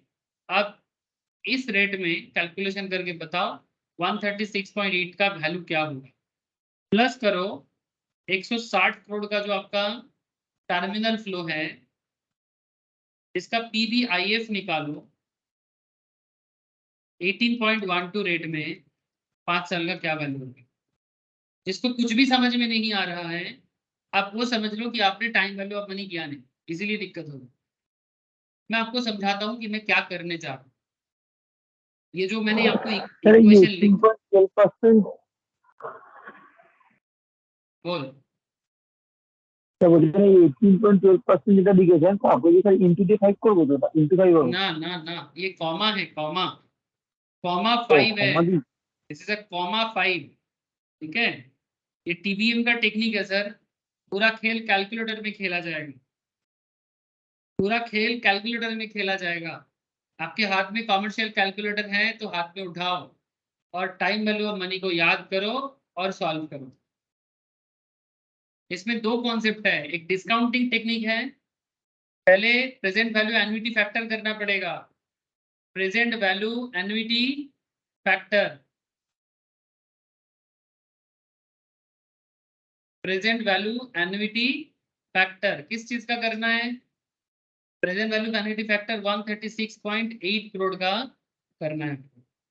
प्रेजेंट वैल्यू एन्युटी फैक्टर करके क्या मिलेगा सर? ये करके आप प्रेजेंट वैल्यू एन्युटी फैक्टर करो, इसका मैं बताता हूं आपको क्या मिलेगा।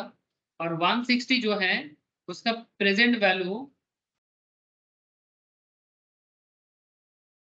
इंटरेस्ट फैक्टर निकालो, PVIF। PVIF 160 करोड़ जो आपका टर्मिनल फ्लो है उसका वैल्यू निकालो। सर ऐसा करने का फायदा क्या है? सर ऐसा करने का बस एक ही फायदा है, 136.8 करोड़ जो आपको अभी दिख रहा है प्रोजेक्ट का कैश फ्लो, 5 साल मतलब 5 साल बाद दिए हैं, तो आज का वैल्यू कितना हो? आई होप यू अंडरस्टैंड। 5 साल बाद का वैल्यू दिख रहा है, आज का वैल्यू कितना हो? ठीक है, तो 136 को कैसे कैलकुलेट करना है जो सबसे बड़ा सवाल है। सर मैं ये चीज चौथा वैसे कैलकुलेशन वैसे नील PVF का कैलकुलेशन हुआ है सर। क्या करना है मैं कैलकुलेटर में दिखा रहा हूँ। अब अपने हाथ वाला जो कैलकुलेटर है कमर्शियल कैलकुलेटर जो है কত কত আরেকবার বলবি আমাকে? 424.64 424 না 426? 426.64 ओके सर 426.66 सर। चौथा जो मुझे जवाब दिया सर ये 426.66 ये वैल्यू आएगा 130 मतलब बेसिकली ये चल रहा है सर 136.8 का प्रेजेंट वैल्यू एन्युटी फैक्टर 18.12% में 5 साल का PVAF निकाला था हमने, जिसका वैल्यू आ रहा है बात समझे 426.66। मैं दिखा रहा हूँ सर, जिन लोगों ने नहीं कर पाया या समझ नहीं आ रहा है बिकॉज दे अभी भी वो लोग PVM प्रैक्टिस नहीं की, टाइम वैल्यू ऑफ मनी छूट गया, ठीक है, तब दिक्कत हो रहा है। मैं फिर से एक लाइव क्लास करवाऊंगा टाइम वैल्यू ऑफ मनी का, बट फिर भी एक बार कर लो ना सर, जितना जल्दी कर लोगे उतना बढ़िया है।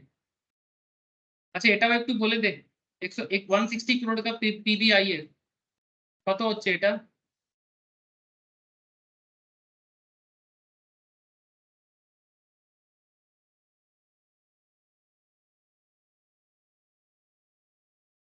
আমি দেখাচ্ছি ক্যালকুলেশন দেখাচ্ছি कि कैसे आया ये वाला, लेकिन मुझे ये भी थोड़ा बता दे कि सर ये कितना होने वाला है।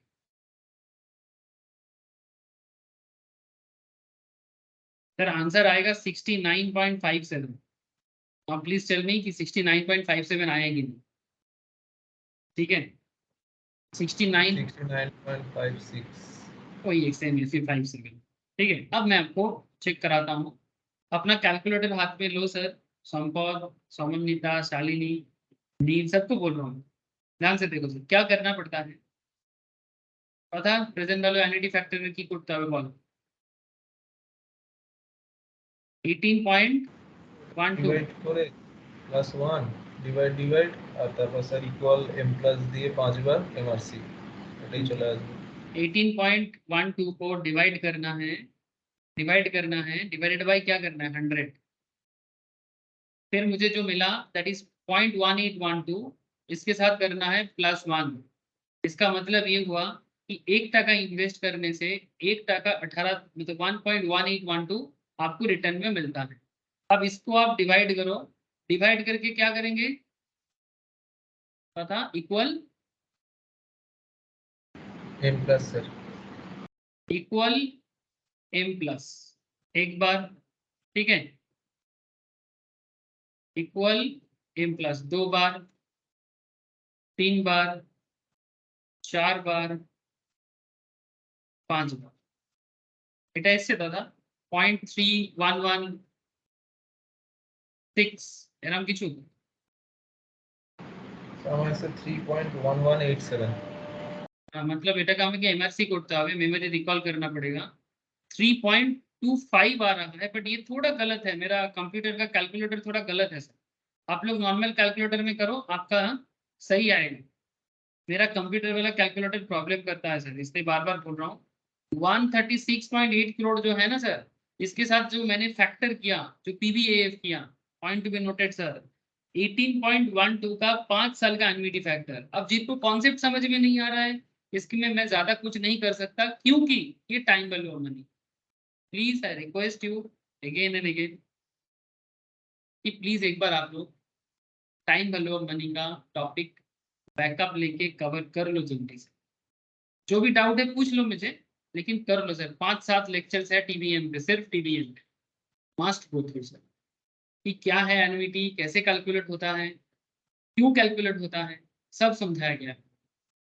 बस यहाँ पर मैं कैलकुलेशन टेक्निक आपको दिखाया, मैं फिर से बता रहा हूँ कि कैसे ये कैलकुलेशंस होगा। जितना आपका जैसे कि 18.12,5 5 साल में इसका पीवीएफ कैलकुलेट करना है, ठीक है, एन्युटी फैक्टर। तो इसको एन्युटी का मतलब होता है series of equal periodical installment. अब आपको करना क्या है कैलकुलेटर में, 18.12 इसको डिवाइड करना है 100 से, जो मिलेगा +1 करना है, क्योंकि 1 टका मतलब प्रिंसिपल और इंटरेस्ट ऐड हो गया। 0.1812 इंटरेस्ट है, 1 is your principal and 1.812 is your interest, ठीक है। This is your principal value, this is your principal value and this is your interest value, ठीक है। इसको जैसे ही हमने ऐड कर दिया, फिर हमें कैलकुलेटर में डिवाइड करना है, क्योंकि प्रेजेंट वैल्यू चाहिए तो इसलिए डिवाइड करना पड़ेगा।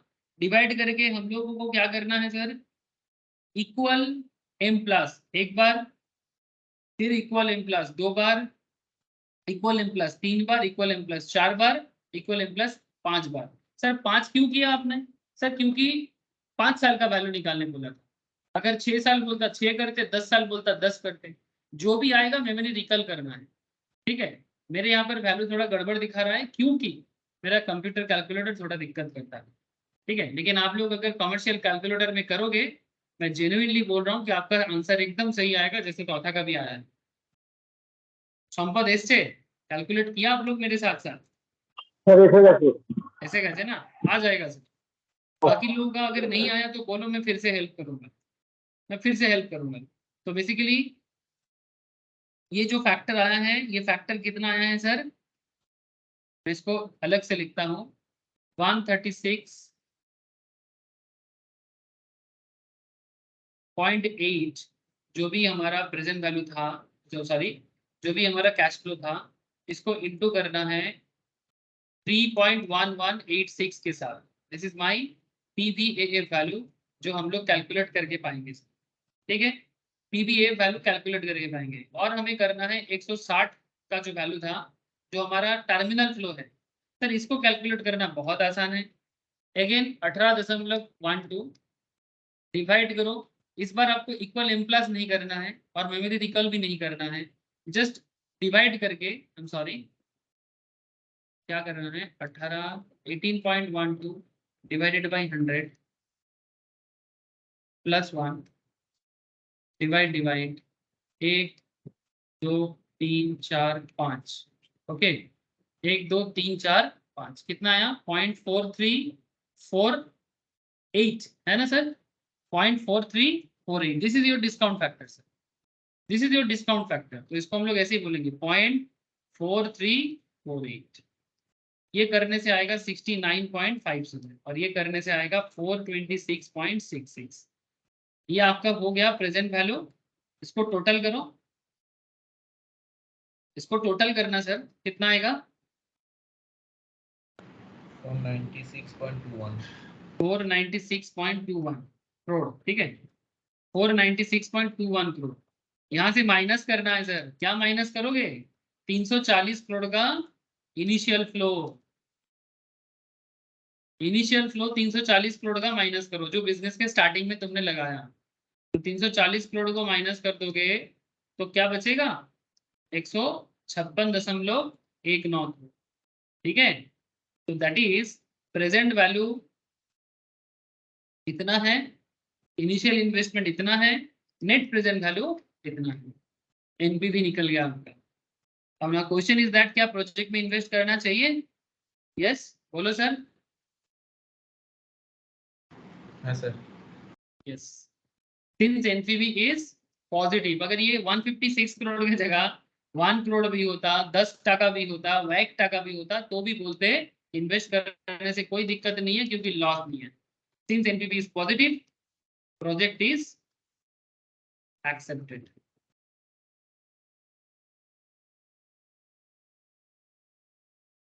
एज क्यों क्यों एक्सेप्ट करना है? क्योंकि प्रोजेक्ट लेने से शेयर होल्डर्स का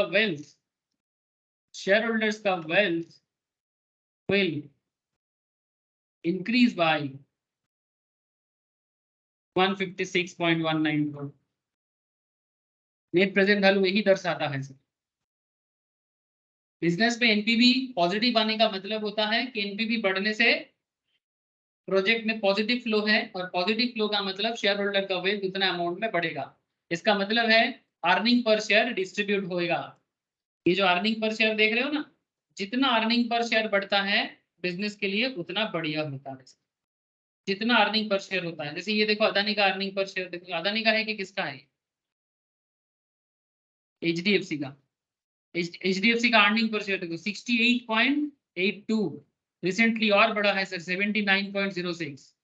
अदानी का अर्निंग पर शेयर कम हो गया है सर, 7 टका हो गया, रिसेंटली थोड़ा बढ़ा 16 टका हुआ है। समझ रहे हो सर? तो जितना शेयर होल्डर वेल्थ बढ़ेगा उतना बिजनेस का अच्छा होगा सर, उतना बिजनेस का अच्छा होगा। तो एनपीवी इसीलिए कैलकुलेट करना पड़ता है। And NPV is the undisputed criteria in capital investment. Undisputed criteria. बोलो सर, डाइट कोक समझ में आ गया आप लोगों को? मैंने ये एज्यूम करके कैलकुलेशन करवाया आप लोगों को, लेकिन एग्जाम में इसी तरह का सवाल होता है, ठीक है, जिसमें आपको 3 फ्लो सिखाया गया। ठीक है, 3 फ्लो सिखाया गया। इसमें मैं कैपिटल बजटिंग पहले ही सिखा दिया, तीनों सब टेक्निक पहले हो गया। एनपीवी हो गया, पेबैक पीरियड हो गया, डिस्काउंटेड पेबैक पीरियड हो गया, एआरआर हो गया, एमआईआरआर हो गया, हाँ सर, आईआरआर हो गया। अब मैं थोड़ा प्रोजेक्ट वाइज आपको बताया कि किस तरह से प्रोजेक्ट को स्टार्ट करना चाहिए, प्रोजेक्ट में इनिशियल फ्लो क्या होता है, प्रोजेक्ट में ऑपरेशनल फ्लो क्या होता है, एज वेल एज प्रोजेक्ट में टर्मिनल फ्लो क्या होता है, और प्रोजेक्ट को एक्सेप्ट करना है कि नहीं करना है। ये डाइट कोक वर्जन आपको बहुत कुछ सिखा सकता है। अगर आप इसको समझे हो बहुत बढ़िया, नहीं समझे हो तो भी बहुत बढ़िया। क्यों? क्योंकि समझने का कोशिश करिए। ठीक है, ठीक है सर। আচ্ছা বোঝা গেছে? কোশ্চেনটা বোঝা গেছে? হ্যাঁ স্যার। अब आप बोलोगे सर एग्जाम में कैसा सवाल पढ़ सकता है? सर एग्जाम में आपको इतना बड़ा सवाल अगर ना भी करता है, पार्ट सवाल कर सकते हैं। आपको एक छोटा सा टॉपिक देके टर्मिनल फ्लो कैलकुलेट करने बोल सकता है, आपको इनिशियल फ्लो कैलकुलेट करने बोल सकता है, आपको एनपीवी कैलकुलेट करने बोल सकता है। इनमें से कोई भी सवाल कर सकता है, लेकिन आपको मैं कंप्लीट प्रोजेक्ट की तरह करा रहा हूँ ताकि आपको ईच एंड एवरी पार्ट समझ में आए। ओके सर, कोई छोटा छोटा टुकड़ा नहीं है ये कंप्लीटनेस है। ठीक है, टुकड़ों में बांट जाएंगे तो भारत नहीं कहलाएंगे सर। हाँ, टुकड़ों में नहीं बांटना है सर। चलो note, there is a repetitive flow in calculating CFAT, cash flow after tax, in all sums of cap bunch, in all the sums in capital budgeting.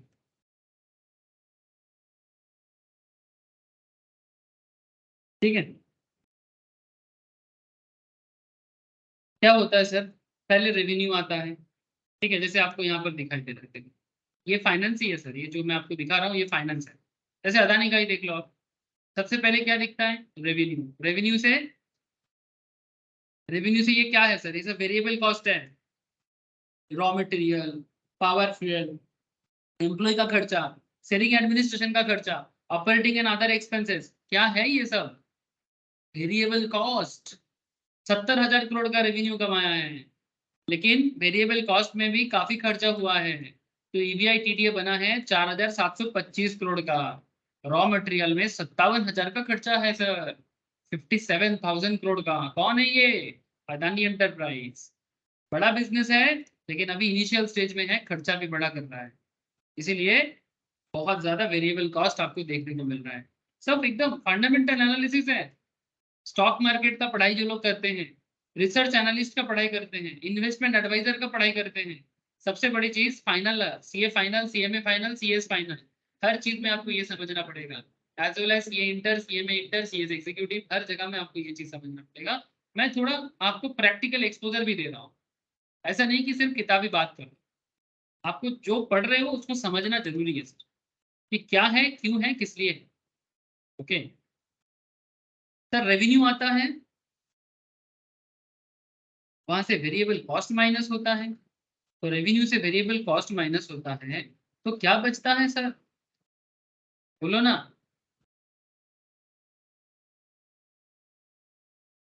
उसे कंट्रीब्यूशन कहता है। कंट्रीब्यूशन का दूसरा नाम भी होते हैं, जैसे हम लोग यहाँ पर इसको ईबीआई टीडीए भी बोलते हैं, ठीक है, लेकिन यहाँ पर अब ईबीआई टीडीए मत बोलो, अभी कंट्रीब्यूशन बोलो। जो भी आपका कंट्रीब्यूशन आएगा, यहाँ से आप कैश फिक्स कॉस्ट वगैरह को माइनस करो, ठीक, जैसे आपको यहाँ पर भी दिखेगा। अच्छा, यहाँ पर जैसे ऑपरेटिंग एंड अदर एक्सपेंसेस या कुछ भी अगर फिक्स कॉस्ट है उसे माइनस करना चाहिए, जो यहाँ पर मिसिंग है, ठीक है। लेकिन आप यहाँ पर लिखो if there is any cash fix cost then you can deduct it. तो जैसे ही आपने कंट्रीब्यूशन से कैश फिक्स कॉस्ट को माइनस कर दिया ना सर, कैश फिक्स कॉस्ट को माइनस कर दिए, आपको क्या मिलेगा? आपको ईबीडीआईटी मिलेगा, मतलब earning before depreciation, interest and taxation. फिर ईबीआईडीआईटी से क्या करना है? ईबीआईडीआईटी से EBDIT into 1 minus T, tax को हटाओ सर, ठीक है। इंटरेस्ट अभी माइनस नहीं किया हम लोगों ने। जो भी आपका आएगा इसमें से, हमें एक्चुअली नो पैट चाहिए। अब हमें क्या मिलेगा? नो पैट, इसको हम लोग बोलते हैं net operating profit after tax. अगर इंटरेस्ट होता तो माइनस करते, कोई दिक्कत नहीं है। Net operating profit after tax, ठीक है। अगर इंटरेस्ट है तो इंटरेस्ट भी माइनस हो जाएगा, कोई दिक्कत नहीं है सर। जैसे ही नो पैट आया, फिर नो पैट में क्या करना है? नो पैट के साथ डिप्रिसिएशन जो आपका बनेगा ना सर, डिप्रिसिएशन जो बनेगा, क्वेश्चन में जो भी इंफॉर्मेशन गिवन रहेगा वहां से करना है डिप्रिसिएशन ऐड बैक करना, ऐड बैक करना, ठीक है। डिप्रिसिएशन को ऐड बैक करने में आपको जो मिलेगा उसको हम सी फैट कहेंगे, ठीक है। मैं आपको यहाँ पर बेसिकली सी फैट कैलकुलेट करवा रहा हूँ। तो सी फैट का मतलब क्या है? Cash flow after tax.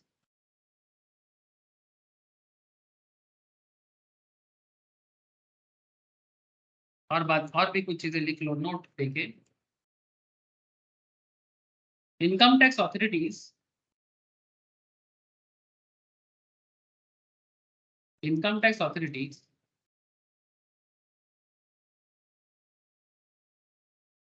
normally calculate depreciation as per WDV, written down value method. This will affect cash flow after tax, and this will also affect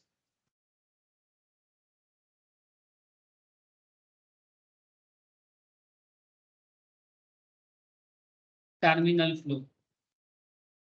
आपको पता है सर ये सब होता क्या है, मैं और नहीं समझाऊंगा इसको, ठीक है। इफेक्ट करता है, मैं समझा देता हूँ।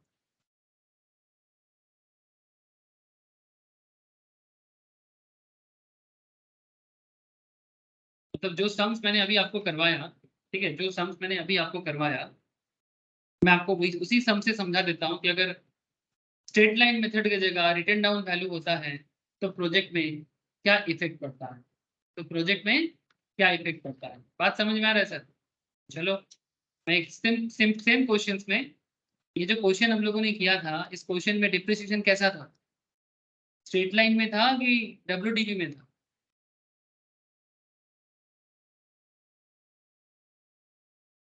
स्ट्रेट लाइन मेथड में था। सर आपको पता है स्ट्रेट लाइन मेथड और डब्ल्यूडीबी में क्या फर्क है? अकाउंटेंसी में ये चीज सिखाया जाता है, बहुत पॉपुलर टॉपिक है, क्लास 11-12 में ही सिखाया जाता है, पता है ना आप लोगों को? अगर पता नहीं है मैं एक बार बता देता हूँ उसमें क्या है। सर सपोज कोई एसेट का वैल्यू 100 रुपीज है, अगर उसमें एसएलएम एप्लीकेबल होता है और मानो टैक्स रेट 10% স্যার है। একটাতে তো প্রত্যেকবার ওই বেস ভ্যালুর উপরে হয় আর আরেকটা মাইনাস করে করে অ্যামাউন্ট নতুন यस অ্যামাউন্টের উপরে হয়। Yes yes very good.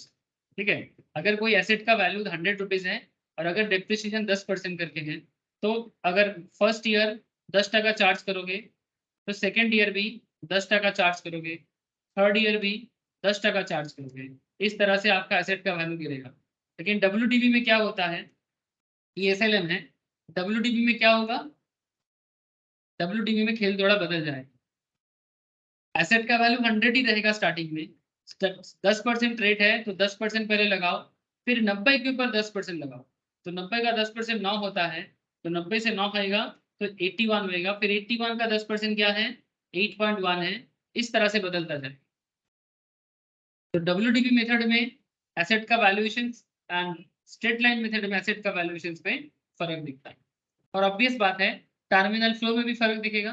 Hello सीधा ही तो, अगर डेप्रिसिएशन वैल्यू बदल जाएगा तो टर्मिनल फ्लो बदलेगा कि नहीं बदलेगा?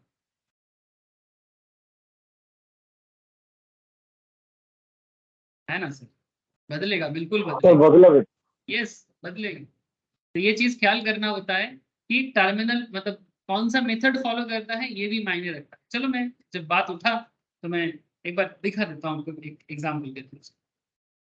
Suppose in the above sum, depreciation on plot of land is 25%.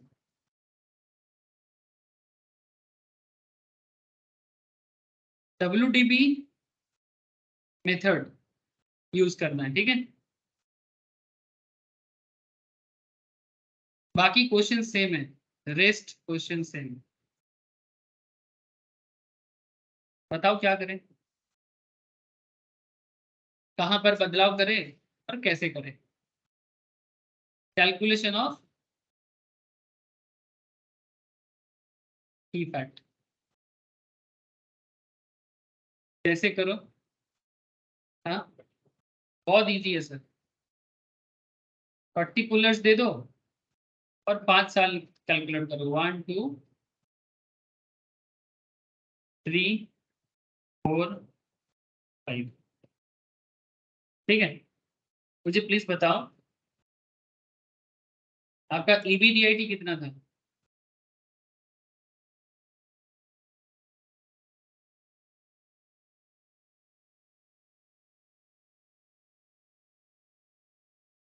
याद है आप लोगों को ईबीडीआईटी कितना बना था हम लोगों का?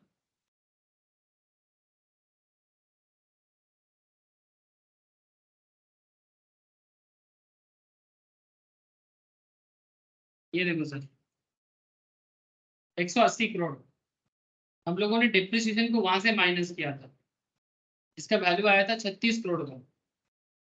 लेकिन इस बार हमें थोड़ा डिप्रिसिएशन को अलग तरीके से कैलकुलेट करना है, तो आपका सी फैट का वैल्यू बदल जाएगा, आपका सी फैट का वैल्यू बदल जाएगा। तो can you tell me sir कैसे कैलकुलेट करें? ईबीडीआईटी 180 करोड़ है, वहीं से खेल को बदलना है सर, वहीं से खेल को बदलना। तो 180 करोड़ मैं हर बार मान रहा हूँ कि 180 करके है, ठीक है, हर बार 180 180 180 5 साल के लिए। Depreciation at the rate 25% WDB।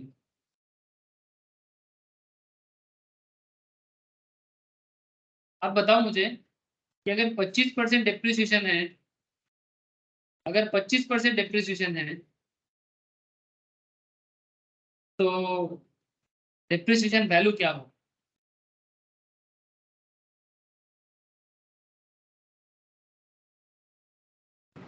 Sir 50, 37.5, 28.13, 21.09, 15.82। 50 पहले वाला 180 की 25% किया था सर वैल्यू तो 200 होगा ना डिप्रिसिएशन। 200 क्या था एसेट का वैल्यू? हाँ sir. Very good sir. Asset का वैल्यू 200 कहां से मिला? क्योंकि क्वेश्चन में गिवन था। चलो मुझे बहुत पीछे जाना पड़ेगा, ध्यान से देखो। हम लोगों ने जो एसेट बनाया था उसके लिए हमारा एसेट का वैल्यू था 200 करोड़। तो 200 के ऊपर कितना? 25%। तो 200 का 25% कितना हो जाता है? 50 ना, 50 ना। देखा सर, ईबीडीआईटी के ऊपर मत कर देना, ठीक है? मैं देखता हूँ कई बार स्टूडेंट पागल की तरह काम कर लेते हैं। चलो ठीक है, तो ये हो गया 50। अच्छा, ये 37.5 कैसे निकलेगा? স্যার 50 ডিসি থেকে 50 মাইনাস করে তারপর তার উপর 37.5। सर एक और एक चीज भी कर सकते हो, और एक चीज भी कर सकते हो। आप लोग उतना मेहनत ना करके, मैं समझ गया संपत जो बोल रहे हैं। संपत बोल रहे हैं सर 200 से 50 को हटाओ, ठीक है? 200 से 50 को हटाओ, फिर कितना आएगा? 150 आएगा। फिर 150 का 25% बोलो, यही होगा ना? 28.12। नहीं, 150 का 25%। না স্যার, এটা 37.5, তারপরে আবার 37.5 থেকে আবার মাইনাস করতে হবে 150। তারপরে তো তাহলে দাঁড়াবে, তারপরে পার্সেন্টেজ ছিল 28.12। तो एक काम करो ना, एक काम करो ना, इतना क्यों मेहनत करोगे? एक छोटा सा काम कर सकते हो ना, बहुत इजीली हो जाएगा। आप लोग हर बार ऐसा करके क्यों दिमाग खराब करोगे अपना? जितना आपका 200 का 25% 50 है, तो 50 का 75% निकाल लो। मतलब 50 का 75% कितना हो जाएगा? স্যার ভালো করে हाँ, স্যার 12.5, তাহলে ওটা মাইনাস করে 37। वही मैं बोल रहा हूँ। या फिर आप ऐसे करो, 50 इंटू 0.75 कर दो। मतलब 75% का मतलब मैं बोलना ये चाह रहा हूँ कि 75% मीन 75/100, दैट मीन्स 0.75। मतलब 50 जो है, 50 जो आपका वैल्यू आया है सर फर्स्ट ईयर में डिप्रिसिएशन का वैल्यू, उसका 75% 0.75। ऐसा करके हर बार जो भी वैल्यू आ रहा है इसका 0.75 करते जाओ ना, इसका 0.75 करते जाओ, आपको वैल्यू मिल जाएगा।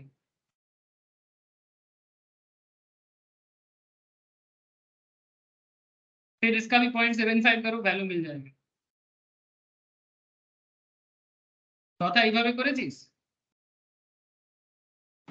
হ্যাঁ স্যার। Very good. इसका 0.75 करो, ये मिलेगा। इसका 0.75 करो, ये मिलेगा। इसका 0.75 करो, ये मिलेगा। इसका 0.75 करो, ये मिलेगा। सिंपल मैथ्स है सर। बाकी आप अगर लॉन्ग टर्म कैलकुलेशन करना चाहते हो कर सकते हो, बट एग्जाम टाइम पे इतना समय नहीं रहता है, इसलिए फास्ट फॉरवर्ड मोड वाला कॉन्सेप्ट यूज कर सकते हो। थोड़ा थोड़ा ट्रिक्स बीच बीच में बोल देता हूँ। बाकी आपका मैथ्स अगर अच्छा है ना, आप खुद भी निकाल सकते हो। अच्छा, अब क्या होगा? ईबीआईटी क्या हो जाएगा सर? 180 में से डिप्रिसिएशन हटा देते हैं तो बचेगा क्या? ईबीआईटी। तो ये बन हो जाएगा 130, ये हो जाएगा 142.5, ये हो जाएगा 151.87, दिस वन 158.91, एंड लास्ट वाला कितना हो जाएगा? 164.18। इफ आई एम रॉन्ग, अगर मेरा कोई गलती है तो बोल दो मुझे। कैलकुलेशन में गलती हो जाता है कई बार जल्दबाजी में, ठीक है? बोलते बोलते अगर कोई मिस्टेक है तो प्लीज चेक करके मतलब मुझे बता दो। पॉइंट डी में आ जाते हैं सर, नो पैट के लिए। ईबीआईटी आ गया तो नो पैट कितना होगा? तो ईबीआईटी इंटू 1 माइनस टी। तो 130 अगर ईबीआईटी है तो टैक्स कितना है? 30%। तो 130 का 30% कितना होगा?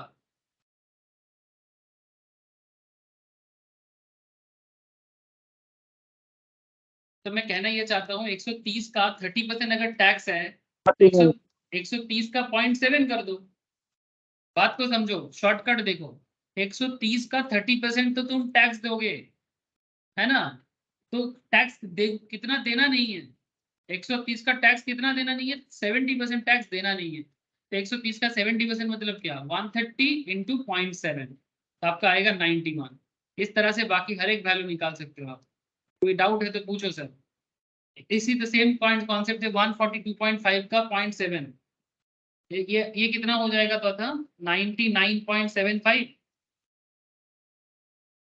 आई थिंक ये वाला हो স্যার जाएगा। তারপর একটা 106.31, তারপরটা স্যার 111.24, তারপরটা স্যার 114.93। 111.24 और लास्ट वाला कितना बोला, 114 114.93। आ गया ईबीआईटी। नो पैड आ गया सर। अब नो पैड से क्या करना है, नो पैड से डेप्रिसिएशन ऐड बैक कर दो, सी पैड आ जाएगा। तो डेप्रिसिएशन कितना है आपका, फर्स्ट ईयर का डेप्रिसिएशन कितना था 50, तो 91 से 50 ऐड करोगे तो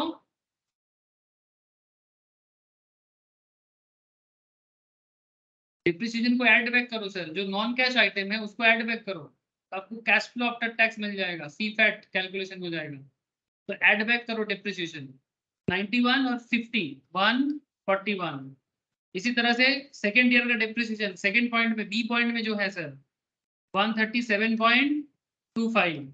इसी तरह से 134.44, इसी तरह से 132.33, इसी तरह से ये वाला हो जाएगा 130.75। मैंने कुछ नहीं किया सर, नो पैट का जितना वैल्यू था इसके साथ मैंने डिप्रिसिएशन वैल्यू को ऐड बैक किया, 50, 37.5, 21.13, 21.09, 15.82, ये सबको मैंने ऐड बैक कर दिया, जैसे कि पहले भी किया था।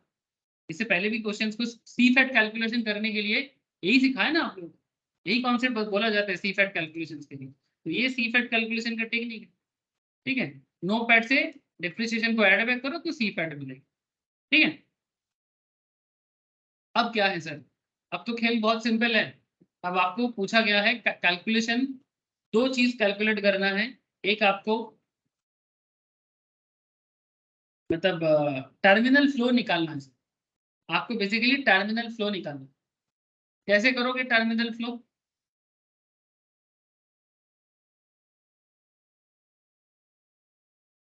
एक सेकेंड मैं बताता हूँ आपको।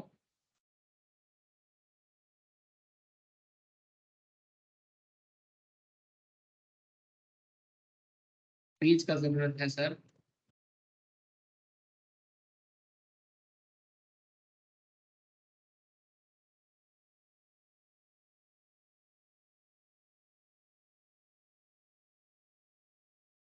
देखो ऑलमोस्ट डन सर। देखो कैलकुलेशन ऑफ टर्मिनल फ्लो कैसे करना है।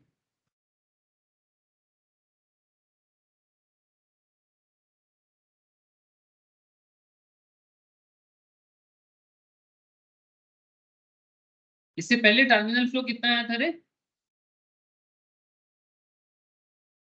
160। पुराना मेथड में कितना आया था, 160। Book value of plant after 5 years. तो book value of plant after 5 year कैसे होगा, कैसे होगा सर, 0.75 करके अगर आपका वैल्यूएशन है, क्योंकि 25% डिप्रिसिएशन है, तो 0.75 का टू द पावर 5 करो, और प्लांट का वैल्यूएशन था 200, आ जाएगा। 0.75 का टू द पावर 5 निकालो, ठीक है। 0.75 टू द पावर 5 इंटू 200 कितना आएगा रे, 0.75 को 5 बार मल्टीप्लाई करो, उसको इंटू 200 कर दो। मतलब कैलकुलेटर में बहुत सिंपल काम है सर। कैलकुलेटर में जाओ, यहाँ पर 0.75 टाइप करो, इंटू मारो एक बार, फिर 1 2 3 4 5, सही किया क्या, ज्यादा हो गया, एक सेकंड में थोड़ा सा गलती कर दिया, एक बार एक ही बार इंटू ज्यादा कर दिया। 0.75 इंटू एक काउंट हो गया, 2 3 4 5, इसको इंटू करना है तो उसको बेस कर 47.46 ये होगा असल आंसर। बात समझे कि नहीं? मतलब 5 साल बाद 200 करोड़ का प्लांट का बुक वैल्यू बन जाएगा 47.46। सब डिप्रिशिएट होते होते आ गया सर, और क्या? बुक वैल्यू का क्या मतलब है? सैल्वेज क्या था क्वेश्चन में? Salvage value after 5 year, question देके रखा था आपको 20 करोड़ का, तो कैपिटल लॉस कितना हो जाएगा? हेलो, आप लोग बात समझ पा रहे हो सर? अकाउंट्स करके आपने देखा कि आपका मशीन का वैल्यू 47 करोड़ है, लेकिन मार्केट में 20 करोड़ में ही सेल होगा, तो आपने लॉस खा गया ना। जो मशीन आपके फैक्ट्री में 47 करोड़ का बता रहे accounts, books of account, market में 20 करोड़ में बिकेगा, तो कैपिटल लॉस खा गया आपने। कितने का? 47 में से 20 करोड़ हटाओ ना, तो आपने 27.46 करोड़ का लॉस खा गए सर। जिसका जिसका आपके अकाउंट्स के हिसाब से 47 करोड़ 47 करोड़ बता रहा है, मार्केट में बेचने जाओगे 20 करोड़ मिलेगा। टैक्स शील्ड कुछ जनरेट होगा सर?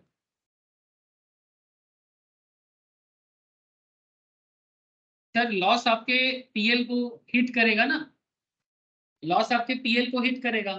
तो 27 करोड़ का लॉस है, उसमें 30% का आपका टैक्स अमाउंट है, बेच के आपको टैक्स देना है ना।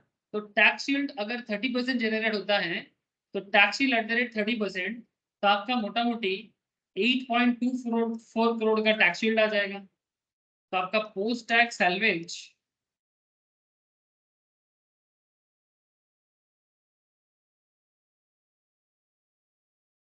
सैल्वेज मतलब समझते हो ना सर?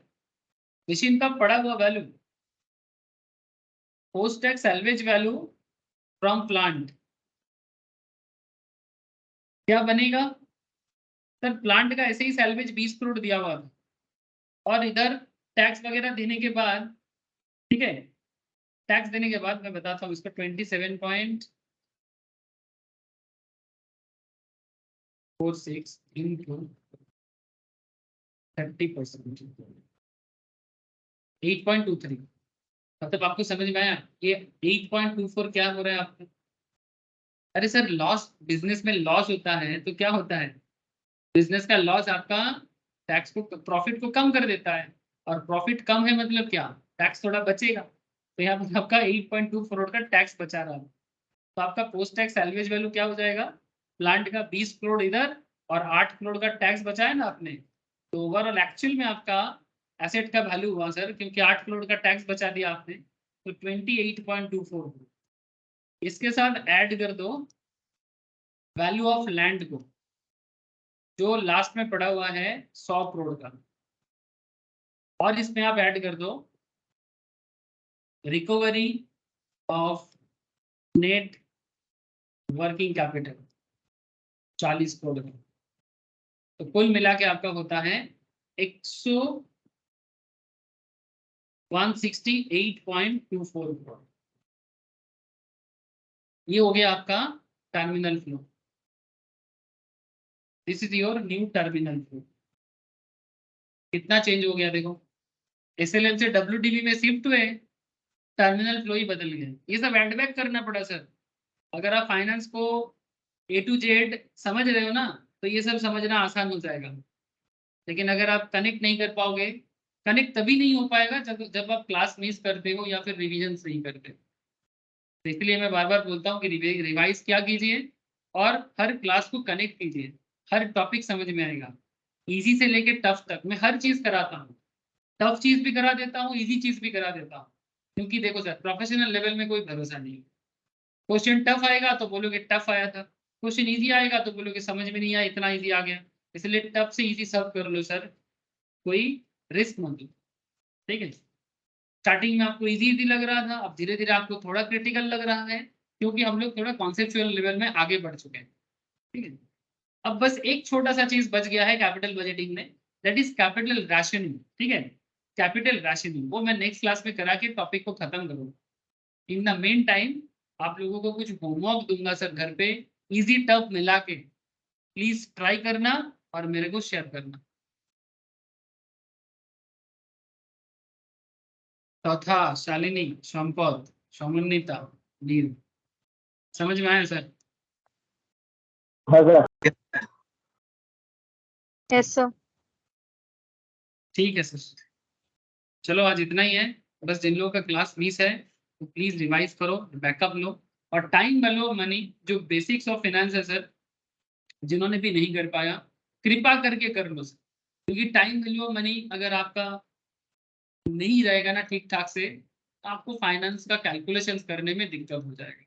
इसलिए मैं बार बार बोल रहा हूँ, 4-5 लेक्चर्स हैं, एक हफ्ता समझ लो और प्लीज डेली एक एक करके क्लास करके 4-5 दिन में खत्म हो जाएगी। Time value of money is a very very important topic. ठीक है सर, चलो फिर good night, bye. Good night sir. Okay, good night sir. Good night sir. Good night sir. Good night sir.